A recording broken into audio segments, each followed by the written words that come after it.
Ready to resume, Mr. President? Session is resumed. Thank you, Mr. President. Mr. President, I move that we take up the budget of, or resume consideration of the budget of the Department of Public Works and Highways. May we recognize the distinguished chairperson of the Finance Committee, Senator Lauren Legarda, and to interpolate Senator Lacson. The motion is to resume consideration of the budget of the Department of Public Works and Highways and recognize the sponsor, Senator Lauren Legarda. Any objection? There being none, the motion is approved. Senator Lacson is recognized to continue interpellation. Thank you, Mr. President. With the permission of the distinguished sponsor, let me resume my interpellation on the budget, 2019 budget of the DPWH. I'd like to begin by discussing the 75 billion adjustments made by the DBM on the DPWH budget in the NEP by stating that it can be traced, and in fact easily. How? The UACs, Mr. President. The UACs is the Unified Accounts Code structure, which DBM still has in their possession or in their files as part and parcel of the NEP upon submission by the President to the House of Representatives. For some reason, the House has always removed the UACs in the GAB. What I will present to this body is a forensic attempt on our part to reconstruct that 75 billion peso adjustment, albeit in its present form under the GAB 2, yung na-transmit sa atin. Majority Leader Andaya himself, House Majority Leader Andaya himself said that much. They knew that many of his colleagues in the House formerly aligned with the former Speaker, Bebot Alvarez, including some senators, these are his words, not mine, were the proponents of the 75 billion adjustment made by DBM, as allegedly admitted to him by Undersecretary Tina Kanda of the DBM. Thus, when they took over the leadership last July, they disregarded the budget's approval on second reading, formed a small group committee, and mangled beyond recognition the 75 billion. Thus, here is the reconstruction of at least a big chunk of the now infamous 75 billion peso adjustment or insertion or any name we may want to call it. Next slide, please. From the House of Representatives, 56.774 billion pesos, merong 51.792 billion, ito yung from the DPWH budget. And as alleged by House Majority Leader Andaya, part ito ng 75 billion peso adjustment made in the NEP by the DBM. As claimed by the Speaker herself, 20 billion was distributed equally among 297 congressmen at 60 million pesos per congressman. Yan ang allocation ng bagong leadership. So naiwan dyan, 31.792 billion. Ito yung allocated to the different agencies. Yan. Ayan yung mga items na lumabas. Local Government Support Fund, NDRMF, no problem. May naiwang 7 billion sa DPWH. May napunta sa DOH. Of course, farm-to-market road projects, COA, DSWD, siguro wala namang problema doon sa iba. Now, what's interesting to note, Mr. President, yung farm-to-market roads, may mga naglobohan doon sa mga iba't ibang distrito, as will be shown in the next slide. In the 2nd Legislative District of Pampanga, from 5 farm-to-market road projects in the NEP, naging 69, amounting to 500 million pesos. Nagkaroon din sa Camarines Sur ng mga projects from an initial, I think, 367 million under the NEP na naipasa on second reading ng GAB under the previous leadership, naging 1.9 billion. In Bohol, lumaki rin masyado yung sa Bohol, and in Surigao, ganun din po ang lumaki. Ito mga random sampling lang kung saan umusbong yung pinanggalingan o yung nanggaling doon sa 31.7 na originally nasa 51.7. Dahil yung 20 billion nga napunta or divided equally among the several or the number of congressmen in the 17th Congress. Now, more or less we have decided and we have agreed, we have a consensus that yung 75 billion will be excised from the budget of the DPWH. Not everything, because I would like to propose something, because we took this up during the committee hearing of the Department of Public Works and Highways, yung BLIS project. BLIS project, ito po yung Baguio, La Trinidad, Itogon, Sablan, Tublay. Maganda pong project ito. In fact, my staff, members of my staff were able to talk to the people there. Yung mga farm produce, talagang nadadala nila talaga ng sariwa at pinagkakakitaan nila. The problem is, for lack of planning or proper planning, ang daming landslides because they did not, I don't think they consulted with the MGB, before they constructed the circumferential road. In fact, hindi passable yan because so many areas talagang bagsak ng bagsak, as we will show you.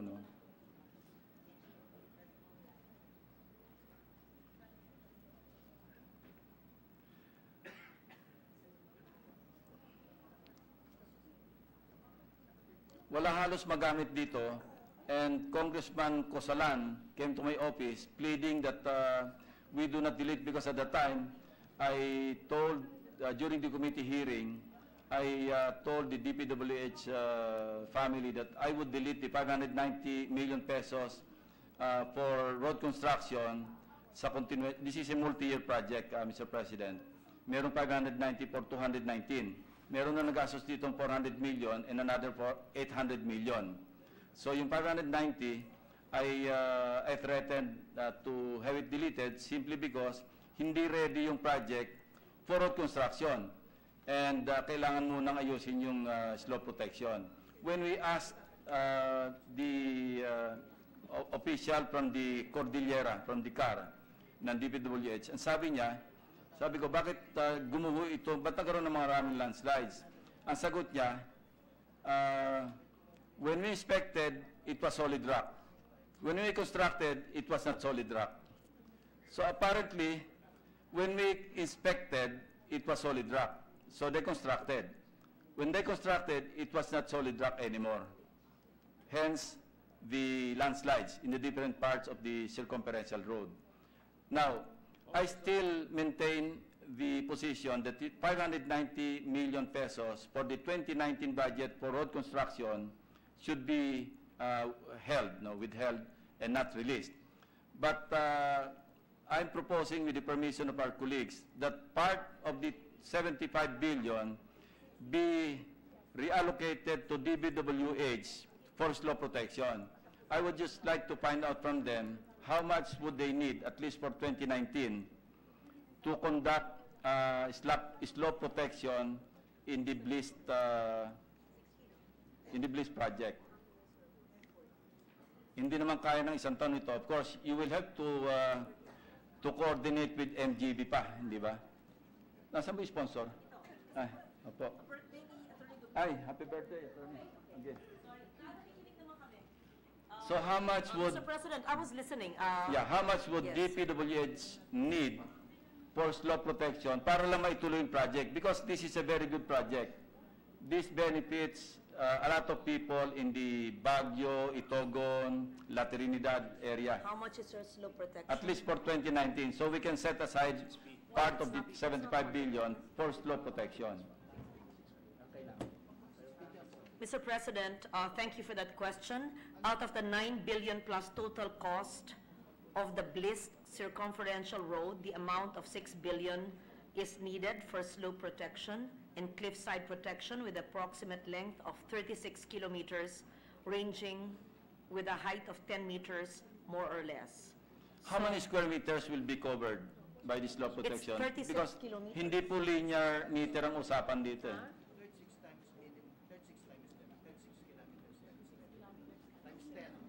360,000 square meters. 3,600 or 360,000? 360,000 square meters or Pakita mo nga yung ano, square yung meters. slide na 300, ilalim. no, are you sure? Okay, you compute it for me. 360,000 square meters? Okay. How do you compute ba? How They much say would it's it cost? 36 kilometers times 10,000. 10,000. Why 10,000? Ang height. Yeah. Teka ha. It's 36,000 times 10. So it's 360,000 what? Square meters. At how much per square meter? At how much per square meter? 20 million per square meter. Is that No. No. No. Hay nako. Makukulong For- tayo niyan pag 20 million 20 square meter. Okay, and again. 20,000 per square meter. Okay. In So, the 360,000. in the Karanglan, Nueva Ecija, remember 2 years ago, I also interpolated. And yung 100-meter road na merong slope protection, ang na-cover yata was how many square meters? 44,000 square meters. Lumalabas sa computation, medyo mahal yung per square meter na slope protection. Now, I'm surprised that it's only 20,000. How much was it then? Parang 40 plus eh. Oh, what's the So, we asked some civil engineers, in fact, mga, What's the mga ano usual? naman, Yeah. 28 daw. Oh, so 20 mura. 28, yeah, mura yung 20. They Baka learned namang their lesson guguhutin yan. from 2 years ago. Okay. Yeah, kung 20,000 per square meter, so 360,000 times 20,000. Can you accomplish that in 1 year? Yung slope protection, hindi kaya eh. No. So siguro ang pondohan lang muna natin for 2019. There's already funds for 2019. Oo. There's already funds for 2019. No, 590 is for road construction. No, for slope protection, wala? Ang slope protection parang 5 million lang.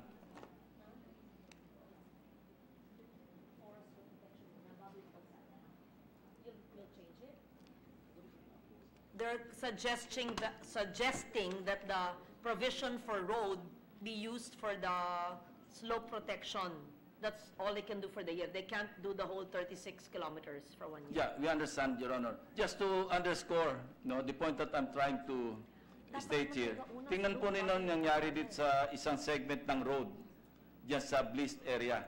Nahukay na yung ilalim, and it will endanger the lives of people, motorists, as a matter of fact. Imagine, there's a road that now looks like a bridge. But that's a concrete road. Because there's no preparation, there's no slope protection. And since as I said earlier, this is a very good project that should be continued, but should be done properly. Yes, Mr. President. So magkano po yung kailangan talaga for slope protection, at least for there's 2019? There's 590 Tama na yun.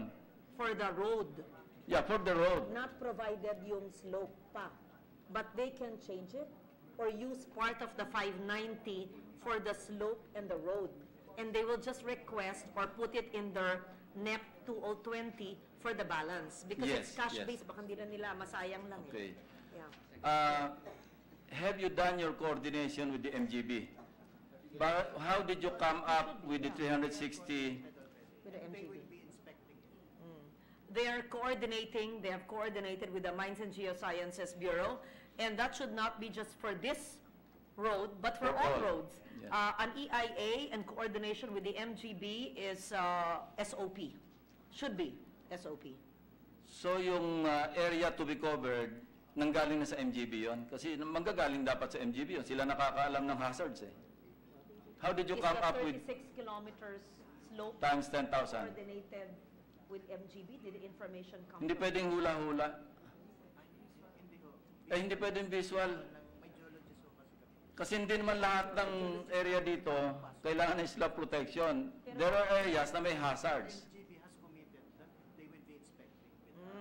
The whole 36 kilometers was internal because DPWH already has their own geologists. But I advised them, and they should do it, and they said they will vet it and coordinate with the Mines and Geosciences. In fact, may we request It's in the Senator law, Lacson Mr. President. to craft, along with our office, make it general, a special provision of the budget. There's already a That special all provision on road that. Ligay ko na yan eh. There is. That's DRR eh.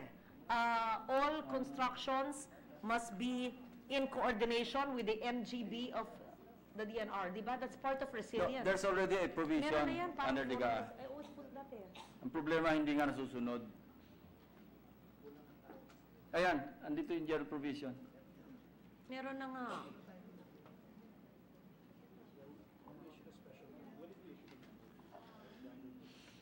Meron na. So they're aware of, there's a general provision and they're aware of it. Section, Hindi lang daw nasusunod dahil kulang daw ng Section tao ang 26. MGB. Di mag-hire ng tao. Diba? Yeah. Yun na nga, Mr. President, talaga ang nangyayari, ang ganda-ganda ng ating GAA. Kasi lahat ng ating dinedebate, linalagay naman natin. At alam natin ang solusyon sa mga problema. Sa implementation, Mr. President, gaya ng pinapakita nyo, Ginoong Lacson, na sa implementasyon talaga on the ground nagkakaproblema. Dahil hindi naman kasalanan nila, kulang ng tao MGB, o hindi na pondohan ng buo yung slope, o yung implementor, hindi maayos ang gawa. And this is all over the country, and not just this agency. So really, the challenge is to make sure that the taxpayers' money in the GAA is utilized well.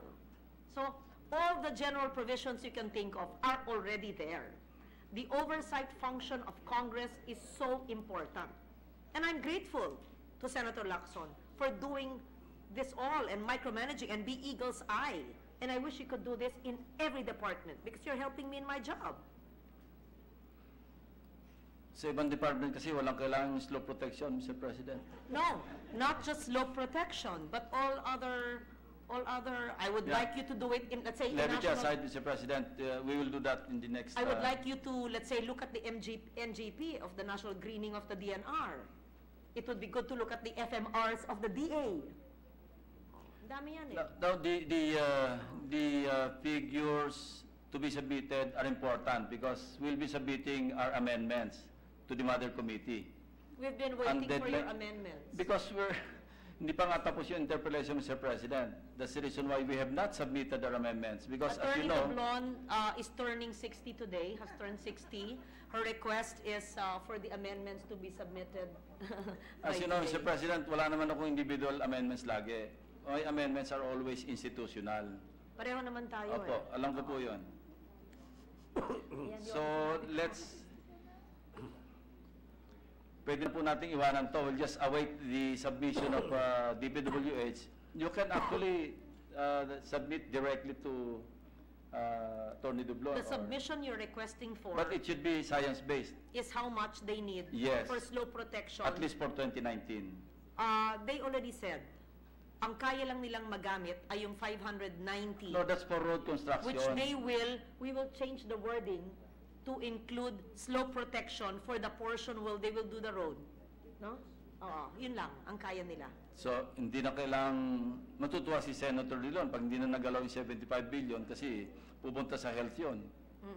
Yeah, kasi hindi na ayaw kailangan. naman natin Sige. silang bigyan ng masyadong malaki na hindi naman nila kayang gawin lahat. Oo. All right. Tas ilagay Your nyo lang Honor, yun sa before you leave the 2020. subject matter, I'm just curious. When they expected, you said it was hard rock, Solid rock. Yeah. solid rock. And then When they constructed, it was no longer solid rock. What happened? It only means na walang science-based study. Parang wido-wido, siguro tinadyakan, matigas, solid rock. Nung nag-construction, nag-loosen yung soil, hindi na solid rock. And may namatay na rito, Mr. President. Nahulog sa ravine. I think 9 people died, including a child. One In fact, yung mismong DPWH, meron silang SAR experience, some of their employees, the same area, di ba? Itogon area. Kasi na landslide namatayan sila ng tao. So, I think that, you know, bitter lesson as it is, dapat tingnan natin yung mga future construction. Mr. President, I'll give you a copy of a November 2018 memo reiterating the high hazard areas, no build zones, and all the presidential decrees just for safety and all the hazard areas which you are referring to. Indeed, that is a very important area. As a matter of fact, I attended a hearing by Senator Gordon for the Blist Development Authority creation. Precisely the area that Senator Lacson has mentioned. Anyway, for the record. So, would you like to continue? Yes, Your Mr. Honor? President. Just para lang masabing hindi ito isolated case, ito, news po ito ng GMA 7, sa Albay naman ito. Ayan. Bagyong Osman, gumuho sa din. mga area sa Bicol region na naapektuhan ng pagguho. Dati na po bang determined na landslide prone area itong mga tinamaan ng pagguho? If you will observe po, karamihan po ng mga nangyaring landslides ay doon po sa may mga road openings Like ito po sa may Osiaw, sa may Sorsogon City, may ginagawa po kalsada. And sa baba po niyan is dagat. The same thing din po dito sa Tiwi Albay. Bundok po yan, nagkaroon ng road cut, ang nasa baba niya po ay dagat. And that road network, tuloy-tuloy po yan, patungo doon sa Sangay. Yun nga po yung barangay Patentian ng Sangay. Nandun din po yung marami na nagkaroon ng mga landslides po. So na-compromise po itong mga lugar na ito dahil doon sa cut, doon sa bundok, dahil sa ginagawang kalsada? Ganun po yung sinasabi nyo? Well, ganun po. Ang rating po ng NGB sa mga road cuts na yan is very high at susceptibility to landslides. Ma-discuss lang po natin yung sa road cut kasi construction po ito. Yes, hindi pa natatapos, so I would assume hindi pa nakalagay yung mga riprap na magpoprotekta dapat or mag-stabilize nung gilid ng bundok. So, ano po pwedeng gawin kaya rito? Kung we will choose safety po, i-insist natin na yung road cut ay gagawin very safe na hindi na siya babagsak. And therefore, ang bibilhing road right of way sa mga private lands ng gobyerno ay mas malaki. So, yun po, malalaki. Now, ang next topic po, Mr. President, is yung Sariaya. May I, just for the record, ano na po yung status? Because this was suspended in March of 2017 ba? Because of right-of-way issues. Sariaya Bypass Road. I would just like to find out the status. Matagal na po ito, 2015? 15? No, 2014 nag-start. This project was started in 2014. Suspended in 2016. Now, resume. Nag-resume. The project has resumed? Yes. Ang target completion date ito, December 31, 2018. That's the reason why I'm asking, anong status? Kailan na ang bagong timeline? October of this year, Mr. President, that's a new target. October this year. October this year. Paano yung mga right-of-way claimants? Marami ito, ha? And that's the main reason for the delay and the suspension, because they have not been paid. By the way, I'd like to thank the Regional Director of 4A for acting with dispatch. After last Monday's deliberation, he met with the group of kababayan ni Senator Recto, and at least they found a middle ground. They agreed. Meron yung isa na mababayaran na on Friday, hindi po ba? Yung nasa gitna ng kalsada yung 5. Yung Sariaya. So, yung Sariaya, paano? Sariaya, out of 175 claimants, only 17 have submitted their folders and only one still paid. There are 175 claimants. There's documentary problem again, and out of 175 claimants, Mr. President, only 17 have complied with the submission. So that means It's a long process yet in the road. Mr. President, as what we discovered last Monday, no, doon sa confrontation, minsan nagkakaturuan. Sabi ninyo, isabit ninyo yung mga dokumentong ganito. Sabi naman ng mga tao, nasabit na ho namin ng 2017 yan. So sometimes, doon nag-uugat yung problema. Mukhang walang coordination yung district with the region. We submitted, but the documents are lacking because, for example, the title is of the grandparents, Hindi but nalipat. the claimants are Different. the apo Hindi kasi nalipat. and they Okay. don't have the Yes. My point, Mr. President, The issues are legal.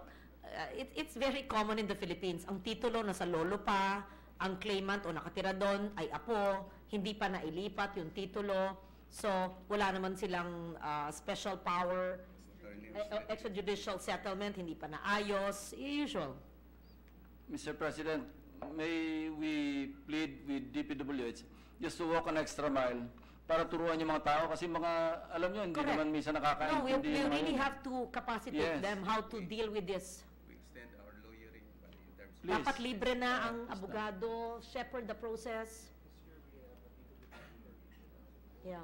There's going to be a legal division per region. Wala dati. To assess or to assist, to help them. Alam niyo, after discussing the right-of-way issues, our office was swarmed by so many claimants, mga Naniningil. nagko-complain. Well, I don't want to transform my office into a collection agency, you know.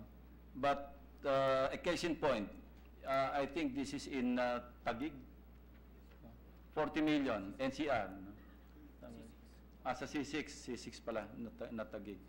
40 million, they checked with DBM, na-release na yung 40 million pesos.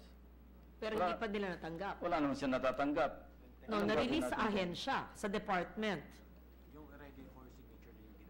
Yeah, yung deed of absolute sale, ready for signature. No? And there's another one, Cotabato, parang nabanggit pa sa amin, no? Pangit na nga lang pakinggan, naglagay pa raw siya.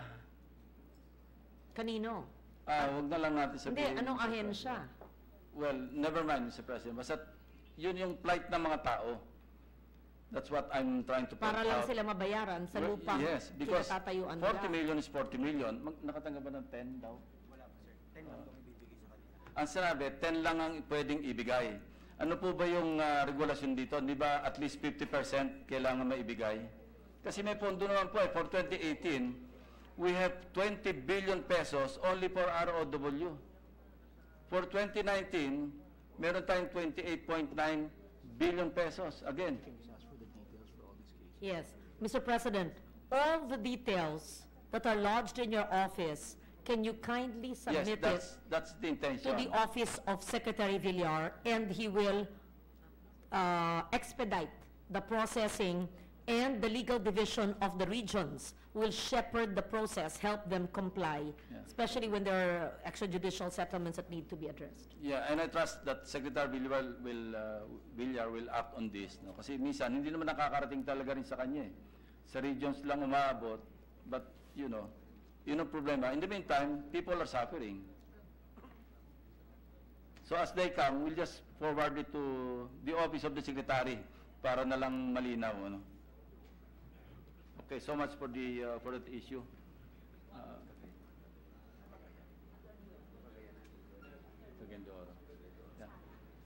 I have a couple of case studies more to show, pero the narrative is the same. Papakita ko na lang yung Cagayan de Oro, just to show na, alam nyo, we took time to really go to these places just to satisfy myself na nung na-restore natin yung 50.8 billion budget for 2018, totoo lahat yung napag-usapan natin, na-settle yung ROW. So, ito yung Cagayan de Oro po. May bahay din sa gitna ng kalsada. Ayun. Makita nyo po yung bahay sa gitna ng kalsada. Minsan po natatawa kami, pero pag nag-iisa na ako, naiinis na ako. Look, how can you pass through that road na merong isang bahay na nakatayo doon? Only because hindi settled yung ROW, contrary to what you committed when we met. No? that these are all implementable projects because the right-of-way issues have been settled or ready to be settled within the year. But it's already 2019. Kinunan po ito, January. Ayan, take a look at the video. Ayan. May bahay, naputol dahil may bahay. Hindi pa ma-aksidente po yung, kung di ba mamatay yung sa loob ng bahay, yung nasa kotse ang mamamatay. Cagayan de Oro. This is exactly my point, Mr. President. No? Yeah, the same. Kaya sabi ko, the narrative is the same, but these are different places. No? The last case study, yung sa Bukidnon, I'm sorry, Majority Leader, pero ito po yung sa Bukidnon. Meron din, ganyan din, mga IPs na hindi na settle, look. And yung mga tao po rito, wala naman silang means, hindi alam mag-process eh. Hindi po pwedeng tulungan na lang natin na ganito po ang gawin nyo para kayo mabayaran kaagad. Ayan, Mr. Enriquez, there are names eh. And look at the project. Dirt road. And after this topic, I'll show you the physical accomplishments of the projects listed, that we listed to be deleted muna sana yung budget kasi hindi implementable. But we relented nga because of the appeal to your office by the DPWH na kaya nilang implement ito. So, ayan, there are names, no? Baka pwedeng ma-call yung attention ng Region 10 Regional Director to attend to these people. No? Huwag na yung tao yung pupunta sa regional office kasi ang lalayo ng lugar, oh. I hope this, you know, we treat this as an eye-opener to really serve the people, ano? Especially yung, tingnan nyo, Yonora Talara. Hindi naman, wala nga, yung iba nga, pamasahihan daw namin, pupunta dito eh. Eh ano naman, papamasahin namin doon sa mga tao. Ang lalayo.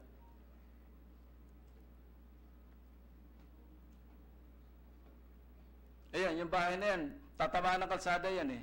Hindi ba, ayaw malis.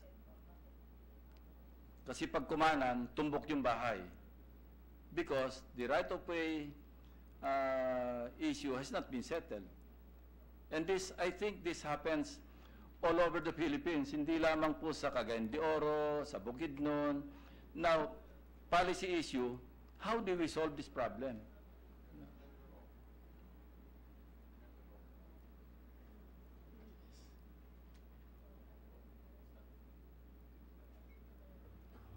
You know, Mr. President, with the permission of the two gentlemen, you know, as I was listening to Senator Lacson, I supervised in Region 6, and you can ask your people in Region 6, a building of a 15-kilometer four-lane highway. We met so many of this. What is important is that you pay attention to the house owners, tutukan ng may mga problema. You just have to assign somebody who will do nothing except to resolve all of this. I tell you, this is not unusual. I was on the ground helping DPWH in resolving all of these right-of-way problems, and it's there. You can see it for yourself, and you can ask former Director Ed Tayao on how many right-of-way issues we have to solve in building a 15-kilometer four-lane highway back home. So, to me, if the bureaucracy will pay attention and will devote time, they can do it, including forcing the landowner to obey by going to court and depositing the amount involved, just so you can proceed with the construction. So it can be done, Mr. President.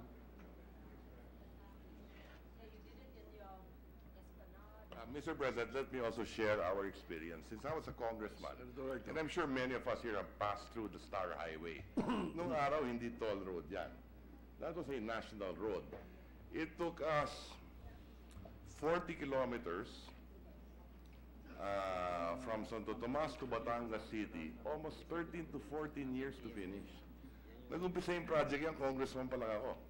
Wala pang pera ang gobyerno, pakunti-kunti pa lang nun. Pagbili ng right-of-way, gawa ang kalsada. Hanggang ngayon, natapos na rin yung kalsada. But it took us 14 years. Yung Star Highway in Santo Tomas to Batangas City. No? But can you imagine kung wala yung kalsadang yan? Talagang grabe na ang traffic sa buong lalawigan ng Batangas. It's my favorite highway. That's right. Because every weekend you pass through that. There is no speed limit. There is no speed limit. It's when you play golf in Malaraya, there is no speed limit. Just like when you drive, Mr. President. So, policy issue, what can be done? We have been reviewing the law. Number one, the biggest issue is ownership. Karamihan sa atin, walang titulo ng lupa. So, yun number one. Okay. So, what maybe we can do is, kung tax declaration lang ipapel mo, the law says 30 years. Maybe we can decide once and for all kung 5 years lang. Yeah. Bawasan natin yung threshold. Imbes na 30 years, kung 5 taon ka na dyan nakatirik yung bahay mo, may tax declaration ka, wala namang ibang claimant, kilalanin na natin sa pagbabayad ng right-of-way. Isa yan siguro. With regard to valuation, kung ano ang zonal valuation, schedule of market, or the schedule of market value, whichever is higher, times 2, yun ang ibayad na natin sa tao. Para mas mataas ang presyo. Total naman yung pera niya, hindi lalabas eh. Hindi naman pupunta sa Switzerland yan. Iikot lang yan within the local community. And this issue has not been addressed in any medium-term Philippine development plan. So, I suppose now is the time to amend the laws on the right-of-way again and improve it to make it easier for government to purchase the right-of-way, especially now that the national government has more resources to undertake important infrastructure projects. So thank you very much, Mr. President. In the meantime, baka pwede maging flexible na muna yung DPWH and other agencies na stretch yung limit ng law basta't walang iba-violate. No? Sabi ko, walks the extra mile. Bakit nga nagawa ni Senator Drilon sa Iloilo? Nandito naman siya, hindi naman siya nakakulong. Mr. President, yung improvements, palagay ko, hindi masyado mahirap, valuation lang. Halimbawa, may bahay sa gitna ng kalsada. They cannot prove the ownership. Pero yung improvements nandun. Yung madaling i-value yun, pwede mong bayaran yun.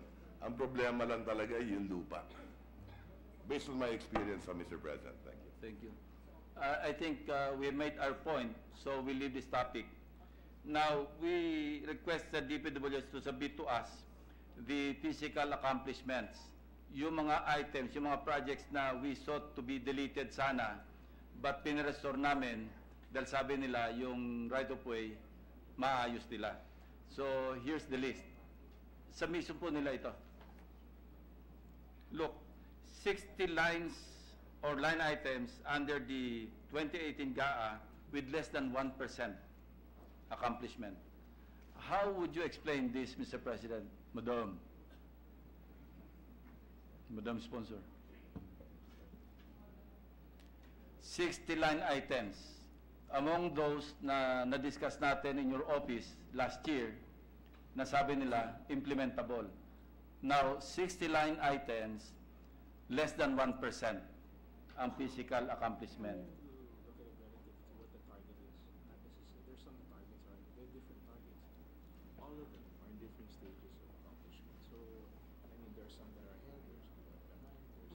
But these are all the low accomplishment. Yeah, there are some, but there's also some, I'm just saying, there's some. Admittedly, Mr. President, there are those with low physical accomplishment, but there are also those which are on time and those which are ahead. And so they realize that those with low accomplishment have to be sped up, have to be worked on. And there's a list here of all the challenges pertaining to the low accomplishment projects. But to be fair, there are projects which are on time and projects which are ahead of schedule. But yes, there are indeed projects with low physical accomplishment, and they know the challenges and it's being addressed. It's probably road issues also. So, yeah, probably. For example, construction, bypass road, Marikina River Bank to JP Rizal Street, Marikina City, 0.0. Construction of slope protection, so. Rojas Bypass Road, including right-of-way, Isabela, 0.68%. Not all projects are 1 year time frame. It's multi-year. Yeah. Yeah. Mr. President, Yeah, multi-year, but 0.68% for 1 year, Mr. President. 1%. So, I mean, I'm just saying. the target is 1%, but I cannot see. It's a multi-year project, and the target is an X percentage. It's not 100% because it's multi-year. So if the accomplishment is only point something, 0.5, is because the target is only a portion of the multi-year project. No, Mr. President. Plan. Ito yung physical accomplishments, 0.8 plan against of the actual. 35. For example, yung bypass road Marikina Riverbank to JP Rizal, 20.34% ang planned, meaning ito yung target. Accomplishment actual, 0. Yung... Mr. President, yes, meron 0%, admittedly, ang plan 20. But to be fair, meron pong 0.68% ang 0.80 ang planned. So, konti lang po ang kakulangan nun. Slippage ba tawag doon? Or 0.50 of the 1.07. So, meron pong mabagal, may challenges, meron namang on time, at merong konti lang ang huli. Yun nga malungkot, Mr. President. Ano? For example, yung binasa ko kanina sa Region 2, Rojas Bypass Road, including right-of-way Isabela, ang target na nga lang, yung plan, 0.8%. Ang kanyang accomplishment, 0.68, hindi pa umabot ng 0.8. 0.8 na nga lang yung kanyang target, nagtipid pa, naging 0.68 pa.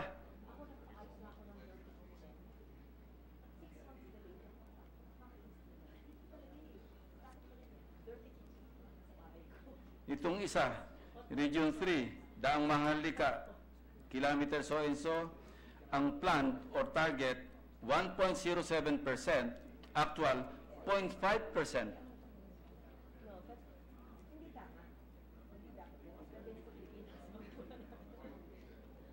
Mr. President, alam natin yung problema na sa construction ang pamilya ng ating sekretaryo. Kinukwento ko nga kay Engineer Cabral, dirty kitchen lang nagpagawa ako, renovation sa bahay ko. 6 to 8 months ang delay ng isang dirty kitchen. Mr. President. Hindi ko nga alam bakit ganun tayo mga Pilipino eh. Oo. So tama pala yung move ko noon na i-delete na muna sana. Kasi unused ito. These are unused funds of the DPWH. So perhaps, because Mr. I raised that issue dahil merong special provision na no road construction shall commence unless masettle yung right-of-way. And nung makakita ko ng mga items na including right-of-way, ibig sabihin, simultaneous. So hindi settled yung right-of-way, popondon mo yung kalsada, hindi matatapos. Tama kayo. Kaya ang aking rekomendasyon, Mr. President, ay suriin po ninyo yung ganyan para next year, hindi tayo magsisihan ng muli na pinondohan na sayang. Kasi maraming augmentation sa budget na dapat natin paghanapan, gaya ng HFEP, gaya ng DSWD, SLP, ng mga service workers na mawawalan trabaho. You help me, and I'm sure they would not mind if it cannot be accomplished and it's a cash-based budget, let's put it where it can be used. Well, I'm glad you mentioned that because alam nyo yung nakakita kami ng items ngayon for 2019, nawala na lahat yung including right-of-way. Not because the right-of-way issues have been resolved, but because they're trying to hide the problem. Pinalitan po yung special provision. Hindi na kailangang masettle muna yung right-of-way. So are we solving the problem or we're just hiding the problem? Look, sa 2019 GAA, sa 2018 GAA, nakalagay dito, in the implementation of infrastructure projects, the DPWH should ensure that all ROW expenses authorized under RA so-and-so are settled before the commencement of projects. Under the 2019 GAA, iniba na po yung language.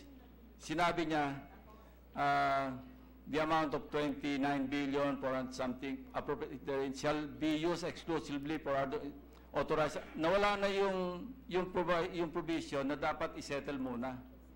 Kaya nagkawala lahat yung projects na including right-of-way. para hindi na namin makita.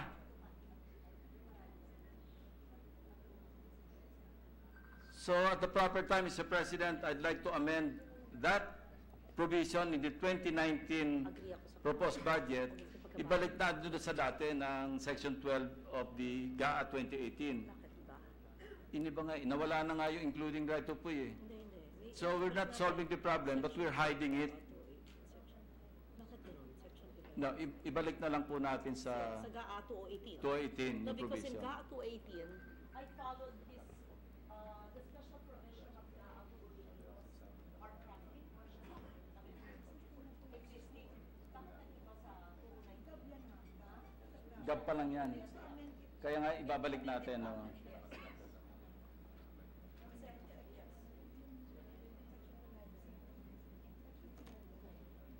Marami po pa itong listahan ng mga items, ng mga projects na talagang mabababa yung physical accomplishment. Ayan po.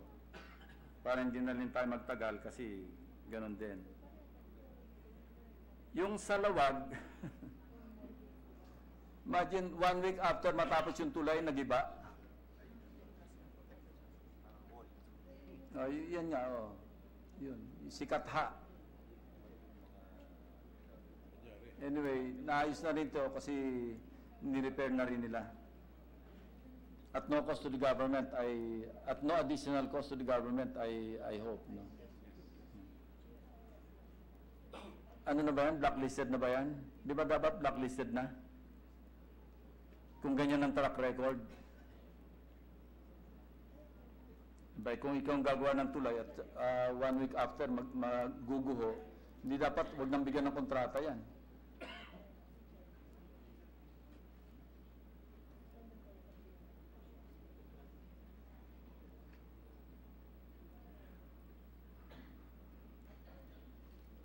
Marami po pong issues dito pero Mr. President, hindi nyo naman ako iniintindi. Tsaka I don't want to hold any longer the DPWH. Ang sana, ang abilin lang sana, asikusin nyo naman yung mga, hindi ba lang yung mga may pera na claimants, pero yung mga talagang isipin nyo. Please na lang, yun na lang ang appeal. Hindi ako pinapansin eh. Anyway. Well, according to her, she is listening. Multitasking.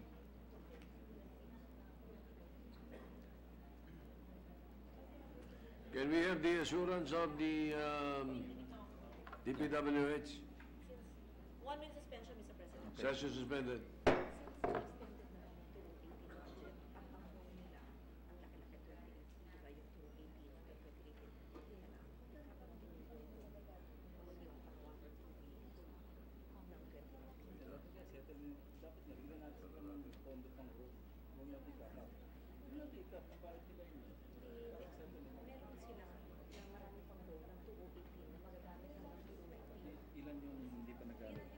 Hindi na. Yeah. Hindi. Itong question na, how much, para on the record, no? How much of the 2018 appropriations for ROW, Wait, the Mr. President. session is suspended. ah, Session is resumed. Senator Lacson. there was a suggestion na ikat daw yung 2019 ROW budget. Sabi ko, di lalong di nakabayad ng ROW. Now, we want to find out how much of the 2018 ROW appropriations ang naiwanan pa Okay, you've 7B. na unutilized para magamit for 2019. Yeah. Okay, released to the beneficiaries, to the claimants, and you've 7B. There's a 7B, 7 billion balance which can be used till 2019 December. So is DPWH amenable to your suggestion to cut the 28 plus billion pesos appropriations for ROW in 2019? Baka hindi sila makasettle, Mr. President.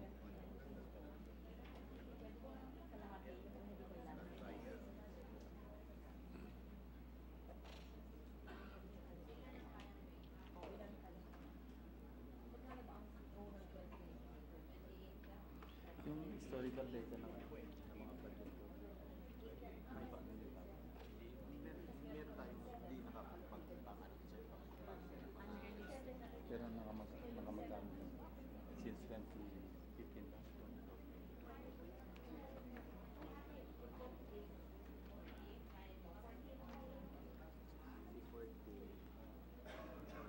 Not so far.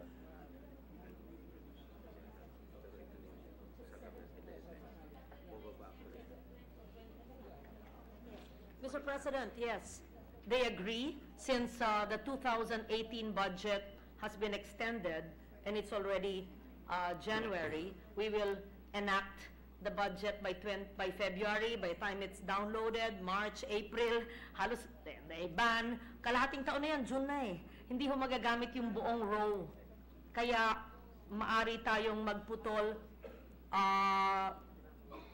up to the 7 billion, ang tingin ko hanggang kalahati. Agree si Senator Villar? Yeah, we can just discuss it anyway. We're proceeding to the period of amendments. We can just discuss it. Tinatanggalin yung 8. We'll see, no? We'll work together with the department so that the claimants also are not affected, but see what can be used and what cannot be obligated. This issue or this concern was raised by Senator Drilon earlier, ano? Yung mga flood control, yung flood management, katakot-takot na pera to, and we're trying to have historical data. Para tayo nagtatapon ng pera, kasi nga, ito yung dredging eh. Flood control and drainage system. Eh, alam naman po natin dito kung saan napupunta ito eh. Baka pwedeng i-revisit natin ito at bawasan din natin yung katakot-takot na flood control, flood management, drainage. How much is flood control? Ang dami pang nomenclature. Pare-pareho na ibig sabihin.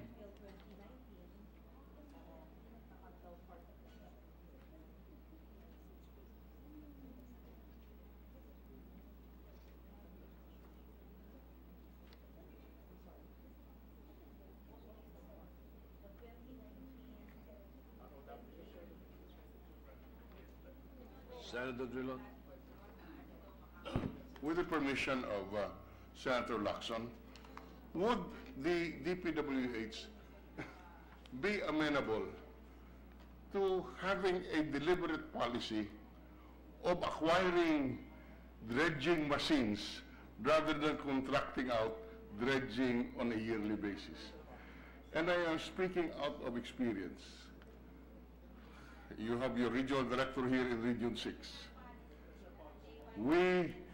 The project of dredging rivers is the most lucrative because nobody measures the number of cubic meters that you dredge. In my home city, and this is on the record, 15 kilometers or 10 kilometers or 15 kilometers of river being dredged. How much it will cost on an annual basis every time it is dredged? 150 million.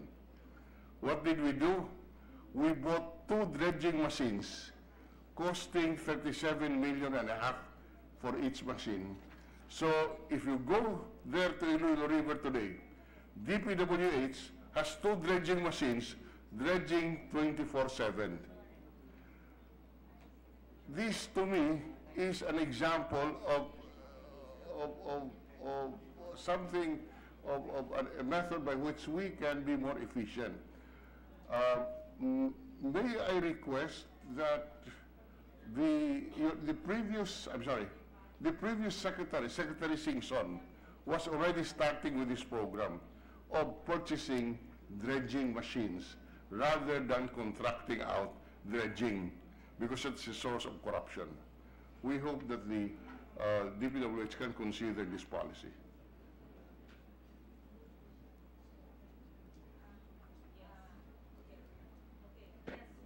Senator Villar is recognized. Mr. President, that is already a policy of the DPWH. In fact, they already have purchased their own, they're purchasing, 2019 pa lang, they're purchasing their own, their own dredging machines. And every year, so you've purchased already. They already have their dredging machines, engines, what do you call it, equipment. And they're already doing it internally. Not to, but then, Pero bakit katakot-takot pa rin yung projects ng dredging? ano yun? Wait, sandali. The dredging you're referring to is in the NEP or the GAB? Well, we're talking of the NEP and the GAB. May 2019 NEP, 2019 GAB. Are those your projects or? Flood Management Services Program. 114 billion pesos in the NEP. Mr. President, in the submission of the DPWH, the only dredging included is if it's included in a studied, agreed-on master plan. If there are dredging projects in the GAB, different from the submission of the DPWH, that could have been an amendment to the original submission, which they would need to vet. If you want to take out all the dredging, I will agree, so that we can put it to the HFEP, to the DSWD SLP workers who are being, or additional equipment. I agree. Tanggalin natin. Ito po, 2014, 36 billion. 2015, 49 billion. 2016, 64 billion. No, saan ba yung... 2017, 80 billion. 2018, 141 billion. And then 2019 NEP, 133 billion. Puro billion ito, Mr. President. Eh kung bumili na tayong dredging, katakot-takot na dredging machine ito.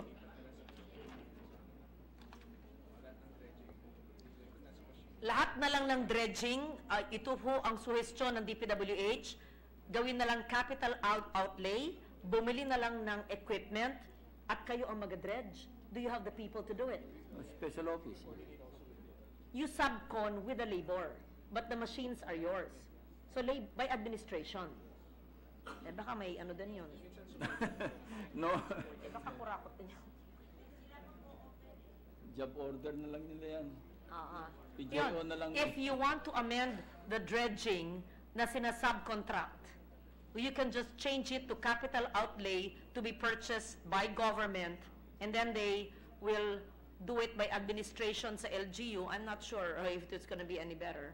So, this country. How did you do it in Iloilo, Mr. President? The regional office Ang nag-dredge. hires, would have in their payroll a dredging operator. But the dredging machines were owned by the LGU, No, by DPWH. by the RD, by the regional. No, by DPWH and assigned to the region. Okay. So magkaka-labor pa na ano, sige. So, No, I rather would than welcome... what is the labor cost compared to the corruption in dredging? Yes, Mr. President. Okay, Mr. Lacson, Senator Lacson, how much is the dredging you're referring to? Yung total. Basta tungkol sa flood management, ang total sa 2019 GAB, 111.7 billion pesos. Okay. If you want, At 37,500,000 per dredging machine, kindly compute hindi how naman many pwedeng dredging 100 machines you billion want. worth of dredging machines. So, can you submit to us by tomorrow how much worth of dredging machines per region do you need? And we will call it from the dredging budget of more than 100 billion, and then the others, whatever, we can put somewhere. Senator Recto will help me.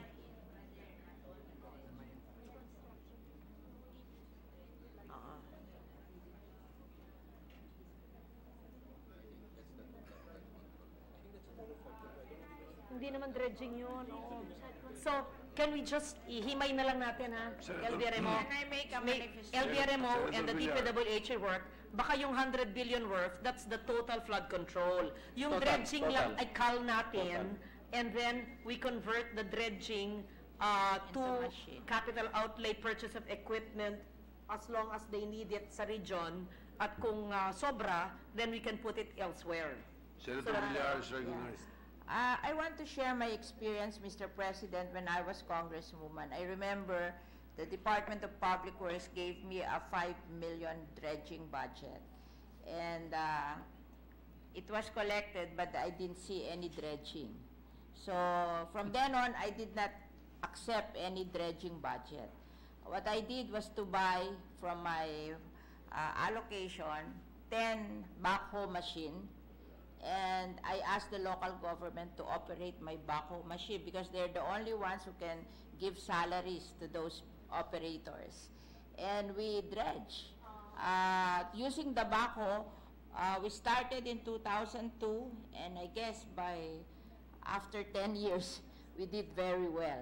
But we make use of 10 backhoe machine, which costs us around 1 million pesos each, so a 10 million budget. But I asked the local government to pay for the labor of those who will operate the machine. And we were able to do it because I didn't want to accept any dredging budget anymore because I don't want to be a part of the corruption, okay?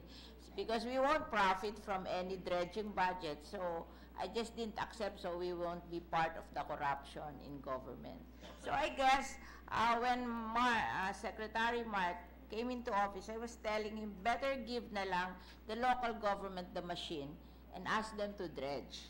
So that if they fail to dredge, that's their lookout. They didn't really like to help their community. But just give them the machine because that's the most expensive part of the operation, to buy the machine. And then let them do it.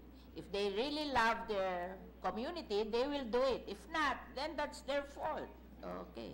If they don't want to prevent flooding in their community. So I just want to share my experience. So I guess that's a very good suggestion, that if you feel that there is much corruption in dredging, just operate the dredging machine itself. Give it to the local government if they're willing to do it. But give them the machine because some local governments cannot afford to buy the machine. Yes. Mr. President, with the permission of Senator Lacson. Senator Zubiri. Yeah, with the permission, just to add to that, I agree with all our colleagues here. Malaking racket talagang dredging. It's really one way of making a lot of money for these contractors who win these projects. But not all of the flood control projects are dredging. There's some that are diking. For example, in Cagayan de Oro, my regional director is here. You know, we were hit with Sendong, with 1,400 people died in Cagayan de Oro. So there was a project, for example, and I'm also lobbying for this project, is that there's a project done by JICA. I think it was funded by JICA sa Cagayan de Oro. Huh? Basta foreign funded yata yung dike, di ba? Hindi natapos. Pero yung usapan sa community, tatapusin hanggang end of the river. Ang nangyari, hindi natapos. So yung mga tao, Ma'am RD is here, the RD Zenny is here, nag-rally sila every day because they think now that the DPWH stole the money because hindi daw natapos yung project. But in actuality, it was a foreign-funded project, help from after Sendong, and hindi na natapos. But a big portion of that released diking because that river comes from Bukidnon. Fortunately, when we flush our toilets in Bukidnon, we flood Cagayan de Oro. Kasi Bukidnon is high elevation. So hindi lahat dredging. It's also coming up with the canals, coming up with the dikes. So as long as the dikes are built well, hindi yung katulad dun sa Pampanga, ano ba nangyari dun? Yung mga mega dike.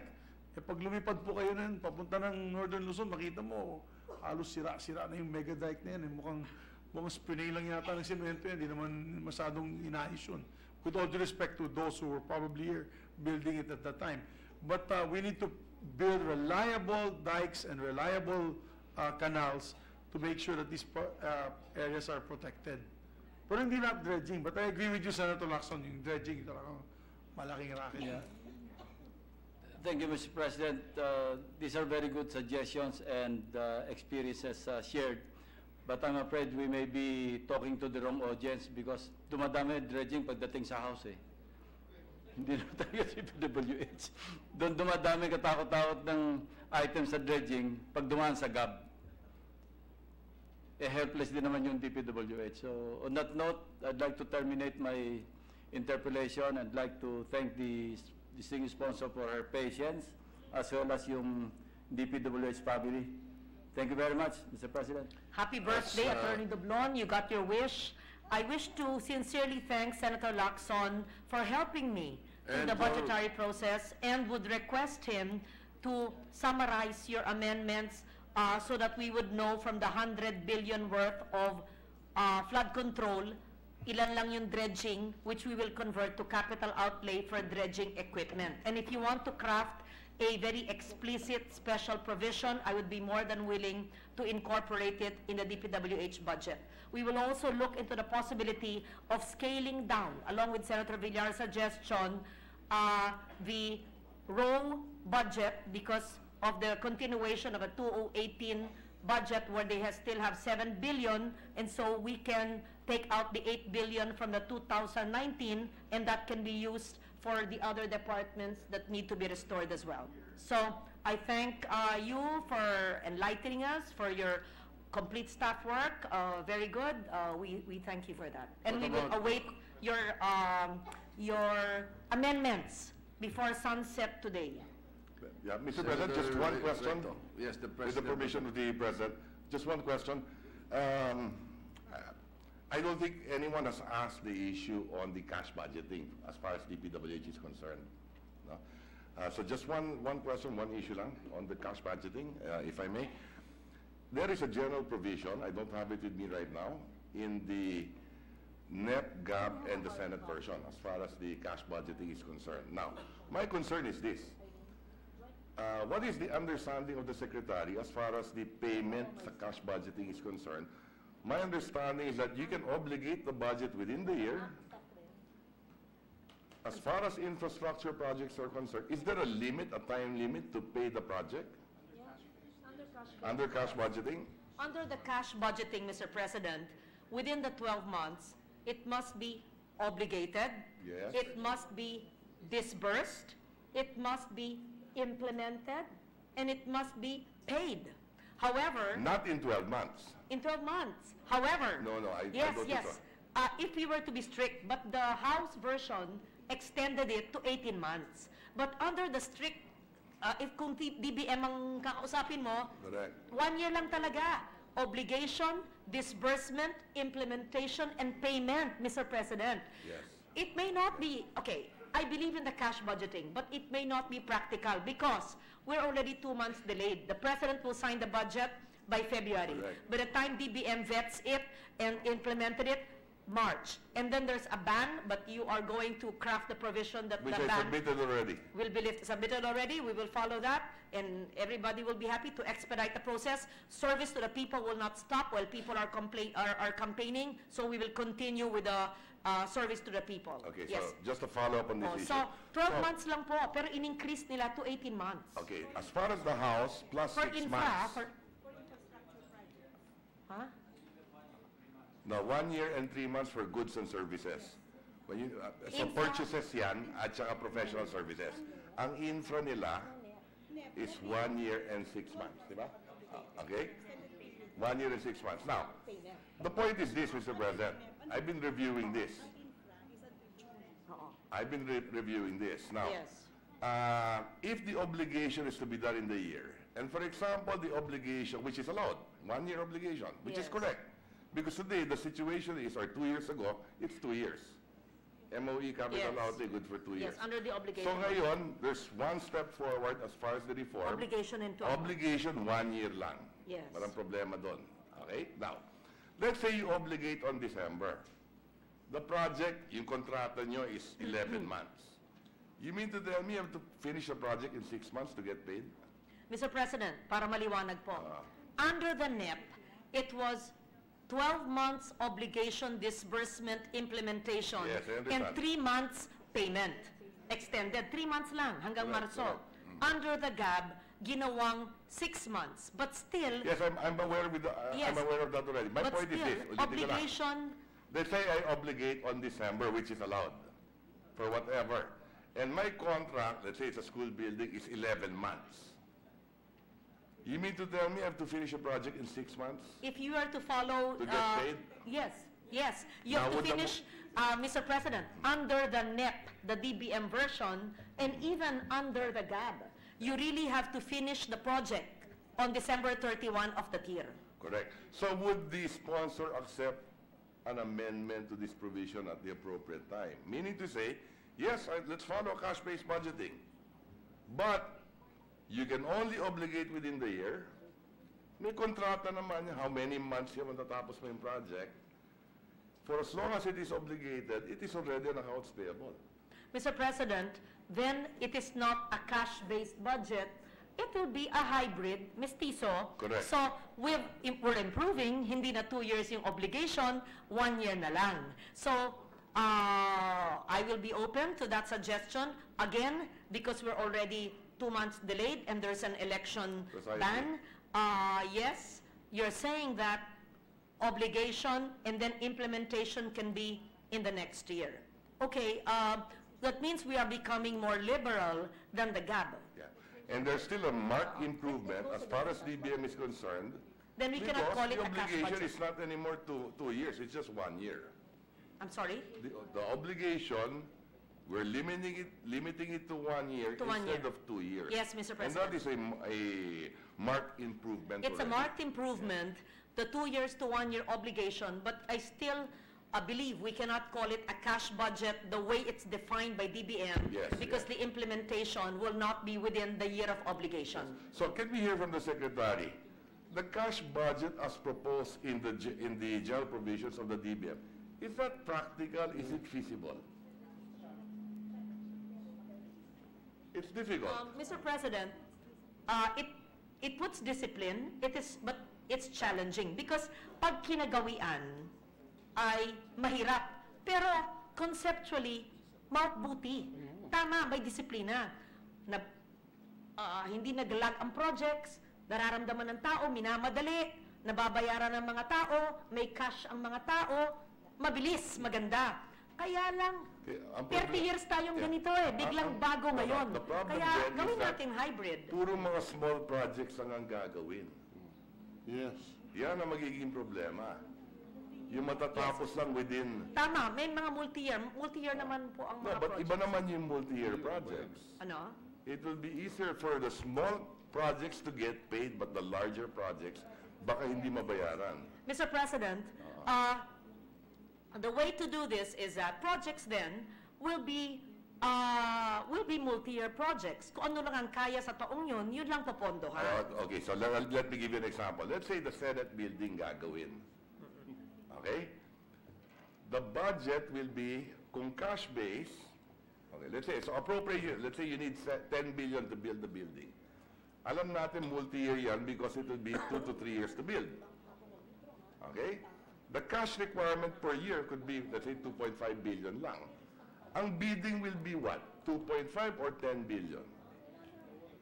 The whole project, right? It has to be, right? Yeah.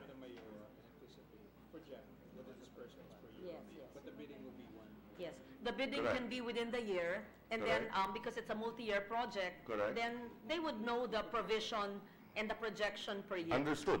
But the appropriations in the budget will be what? 2.5 billion lang. No, the appropriation will be for that year. Yes, Only which for is the that year. 2.5 in this Whatever the example, or project 3 cost. billion. No, the project cost is 10 eh.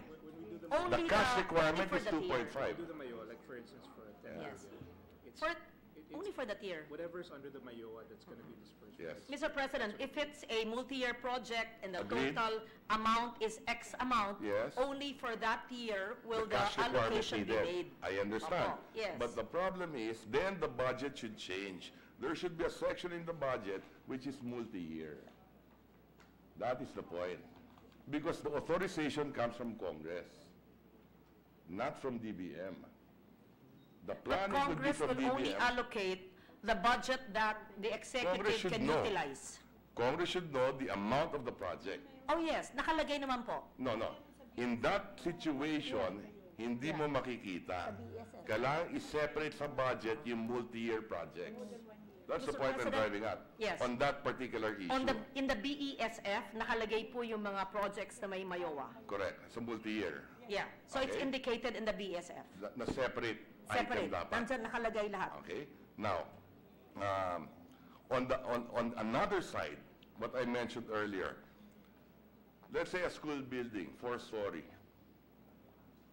You obligate November of this year. Hindi naman pa pwedeng, which will take in your contract, it's 11 months to make or 12 months. Assuming. Okay? Under the general provision, 6 months na lang ang matitira. June, magbabayaran mo na dapat eh. Kung hindi, what happens to the contractor? You will have to submit another budget. The payment will Magkakadelay be ng 1 for year. next year. Yes. Hindi naman po mangyayari na hindi mababayaran yung kontraktor. Pero, ibabudgetan for next year yung pagbayad po sa contractor na nahuli ang Correct. mag-implement ng project. Hindi naman siya nahuli. Ang kontrata niya 11 months. But how it's written kasi, plus 6 months lang. That's the point I'm driving at. And that's why, anyway, the sponsor already said that she will be willing to accept an Yes, amendment. we're realistic because Yeah. I At the appropriate filed time. the BRB and Yes. I believe in it. But of course, it takes time for people to change attitudes and work ethic after decades of being an obligation budget. And so, from the 1 year, 3 months of DBM to the 1 year, 6 months of the GAB, I'll be more than happy to receive from my Correct. colleagues Correct. a provision Yes. to No, make thank you it more very much, practical. Mr. President. Thank you very much, Thank you. yes. Okay. Minority Leader. So luluwagan natin. Just to follow up, Mr. President, with the permission of the good sponsor, on the points raised by Senator Recto. Let's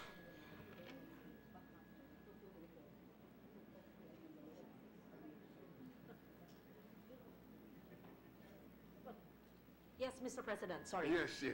Opo, opo. Okay. Let's go to a specific example. Let's say in the National Expenditure Program, the regional office of DPWH proposes a bridge. All right? The design department of the DPWH will design the bridge. All right. We will approve this budget, say, in February. All right. Then the design, I do not know when the design will be finished, but it is entirely possible that the design will be finished by the second or third quarter, the third quarter. Then you go through the process of bidding. Then, paano po mangyayari yan? You bid it out. You obligate. You cannot finish the bridge in 6 months. Or Yes. what will happen? Just walk us Pa through. yung pondo. Because we should not be in love with this Yes. cash budgeting. If we know it will So, make our it will just result in frustration in execution. of the Mr. project. President, simple solution. What? The joint resolution we approved to extend the life of the budget, I can anticipate in 2019, Congress will do that to lengthen the 2019 budget to 2020, which is what we did in 2018, which we approved. So the cash budgeting is a farce. We'll try to follow it. At least we're improving. The obligation is now 1 year compared to 2 years. Yes, but given the realities, I was giving you an example. It starts with the NEP, the planning, the bidding. By the time you obligate it, Practical ngayon. it's already the fourth quarter. And you're saying that we should finish the project in 3 months? A joint resolution next year. I mean, let's be realistic about this. Mr. President, I fully agree. I understand what you're saying. So, It takes time to change work ethic and implementation of projects. it's not a question of worth ethics, it's a question of imposing a system which we know will not work, at Yeah. least for this year. That's why we have adjusted it by filing the joint resolution, which was signed by the President, and we will also receive, be happy to accept your amendment, and Senator Rexha mentioned that, on adjusting the hybrid cash obligation budget to whatever form you wish. Oh, We will cooperate. it's not as simple as that, because you have the whole system premised on a cash budget where the project must be planned, must be bidded out, must be executed within 12 months or in the budget during the fiscal year, and it must be paid within 6 months after December 31 of this year. I'm sure that your DPWH people, having gone through this, knows the impossibility of achieving a cash budget under the circumstances today. I do not know why we are so in love we discussed budget. I could not understand it. I can just foresee that by the end of the year, everybody will be scrambling because you have so much on unobligated, and those which are obligated, the projects cannot be finished because it's impossible Then to we finish will it. extend the life of the budget to the next year. You extend the life of the Yes. budget. So I don't know what we're going through. It will just cause so much difficulty and confusion for nothing. Thank you very much, Mr. President. I take note of that, and we agree with your points, Mr. President. As I said earlier, we will be receptive to provisions that can change the way it is presently worded. Thank you. Majority Leader.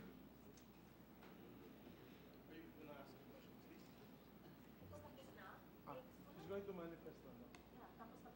Yes. Mr. President, I believe Senator Risa Ontiveros would just like to give a manifestation for the distinguished sponsor. Senator Ontiveros is recognized.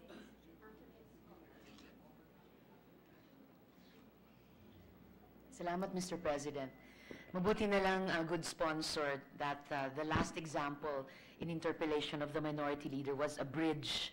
Dahil tulad ng pinag-usapan natin kahapon, good sponsor, I'd just like to make a brief manifestation on the Binondo Intramuros Bridge project. So in the last DPWH budget hearing, I raised concern over reports of lack of consultations with relevant stakeholders and institutions regarding the construction of the Binondo Intramuros Friendship Bridge. Secretary Villar responded that this is inaccurate, and in response, I asked for documents attesting to the DPWH claim that the NCCA, or the institution responsible for the protection and promotion of heritage sites, was indeed consulted and had agreed to push through with the project. The NCCA's approval and clearance is important, as this project is designed, would infringe on the buffer zone of the San Agustin Church, which will expose this UNESCO-declared heritage site, along with other Baroque churches, to the risk of being delisted by UNESCO. Further, a few more errors in the design and actual construction of the bridge will expose Intramuros itself to lose its potential inclusion to the World Heritage List. This morning, Mr. President, good sponsor, I received a matrix of issues raised by ICOMOS and the Chamber of Commerce of the Philippine Islands, CCPI, and responses made by the DPWH. It's not clear whether ICOMOS was present during the meeting or that the Chamber of Commerce used the ICOMOS report as a reference material for the issues they wish to discuss with the DPWH. Is this all the department has? Of course, thank you for the document, but I wish to receive more documents that attest to discussions and agreements among stakeholders reached and approvals of relevant institutions such as the NCCA, the National Museum, and the Intramuros Administration. In a letter dated December 27, 2018, the NCCA Chairman Virgilio Almario, in response to the demand of the Ambassador and Permanent Delegate of the Philippines to the UNESCO, Maria Teresa Lazaro, to NCCA, to categorically answer the main allegation that this project will infringe on the buffer zone of the San Agustin Church, the NCCA admitted that as of that day of writing, December 27th, the present design of the project will infringe on the buffer zone, and that NCCA is doing its best to coordinate with the DPWH on this matter. Now, Mr. President, the construction is already in full swing, and the main allegation has not yet been fully addressed. It would be a welcome surprise, Mr. President, if in the span of 2 weeks since the report to the Permanent Delegate to UNESCO, major adjustments have been made. Now I ask, Mr. President, what kind of consultations and coordination have been going on? Why up to this point, almost 6 months since the project has started, the issue of infringement on the buffer zone has not yet been addressed? How many more issues in the design and construction have not yet been truly addressed? The Binondo Intramuros Bridge is not an ordinary project because of its potential adverse impact to our heritage sites. Prudence dictates, and lessons from international best practice in heritage management strongly advise that studies are carried out before new construction work is implemented to ensure that the new development will not have negative impact on the heritage significance of the site. The archaeology and heritage assessment commissioned by the DPWH that will determine the impact of the project on the outstanding universal value of the property, value the Philippines needs to maintain, to keep its status as World Heritage, will only be belatedly released this January. What is so valuable, so critical, or so urgent in this China-funded project that the DPWH, despite the absence of a thorough study or substantial consultations and agreements with stakeholders, has confidently gone ahead with the construction? Let me remind the DPWH, Mr. President, that under RA 166, Section 32, the DPWH is responsible in undertaking major infrastructure projects, specifically in the planning, design, construction, and maintenance of national roads and bridges as they impact on heritage sites or aspects of heritage conservation. What procedures are the DPWH following to ensure that in situations such as this, where construction poses a threat to heritage sites, everything is done with extra care, diligence, and prudence? I've yet to be convinced that the DPWH is being faithful to its mandate.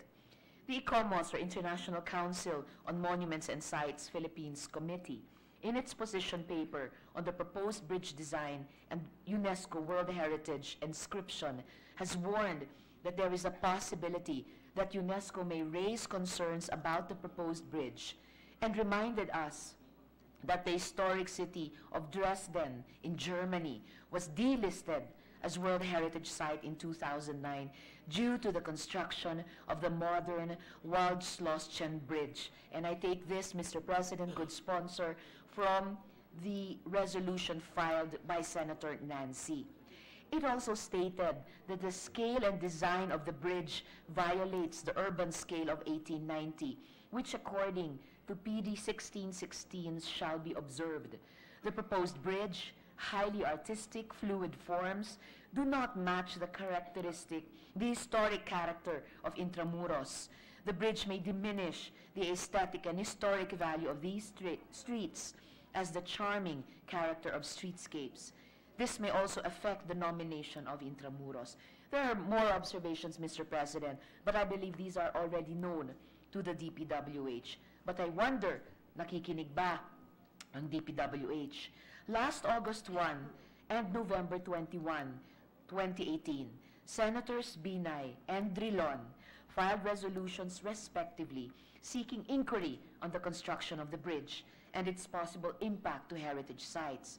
It's just unfortunate that the DPWH is more earnest in pursuing construction than first resolving these issues. I hope, Mr. President, that the resolution will soon be acted upon. We are not a first world country, Mr. President, but we are rich in culture and we are proud of our heritage. Many countries vie for recognition to be listed as World Heritage Site. Let's not put this to waste.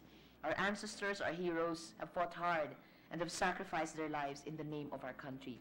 Let's be worthy of these sacrifices and of this legacy by protecting our history, our heritage. Salamat po, Mr. President, at salamat, good sponsor. Majority Leader.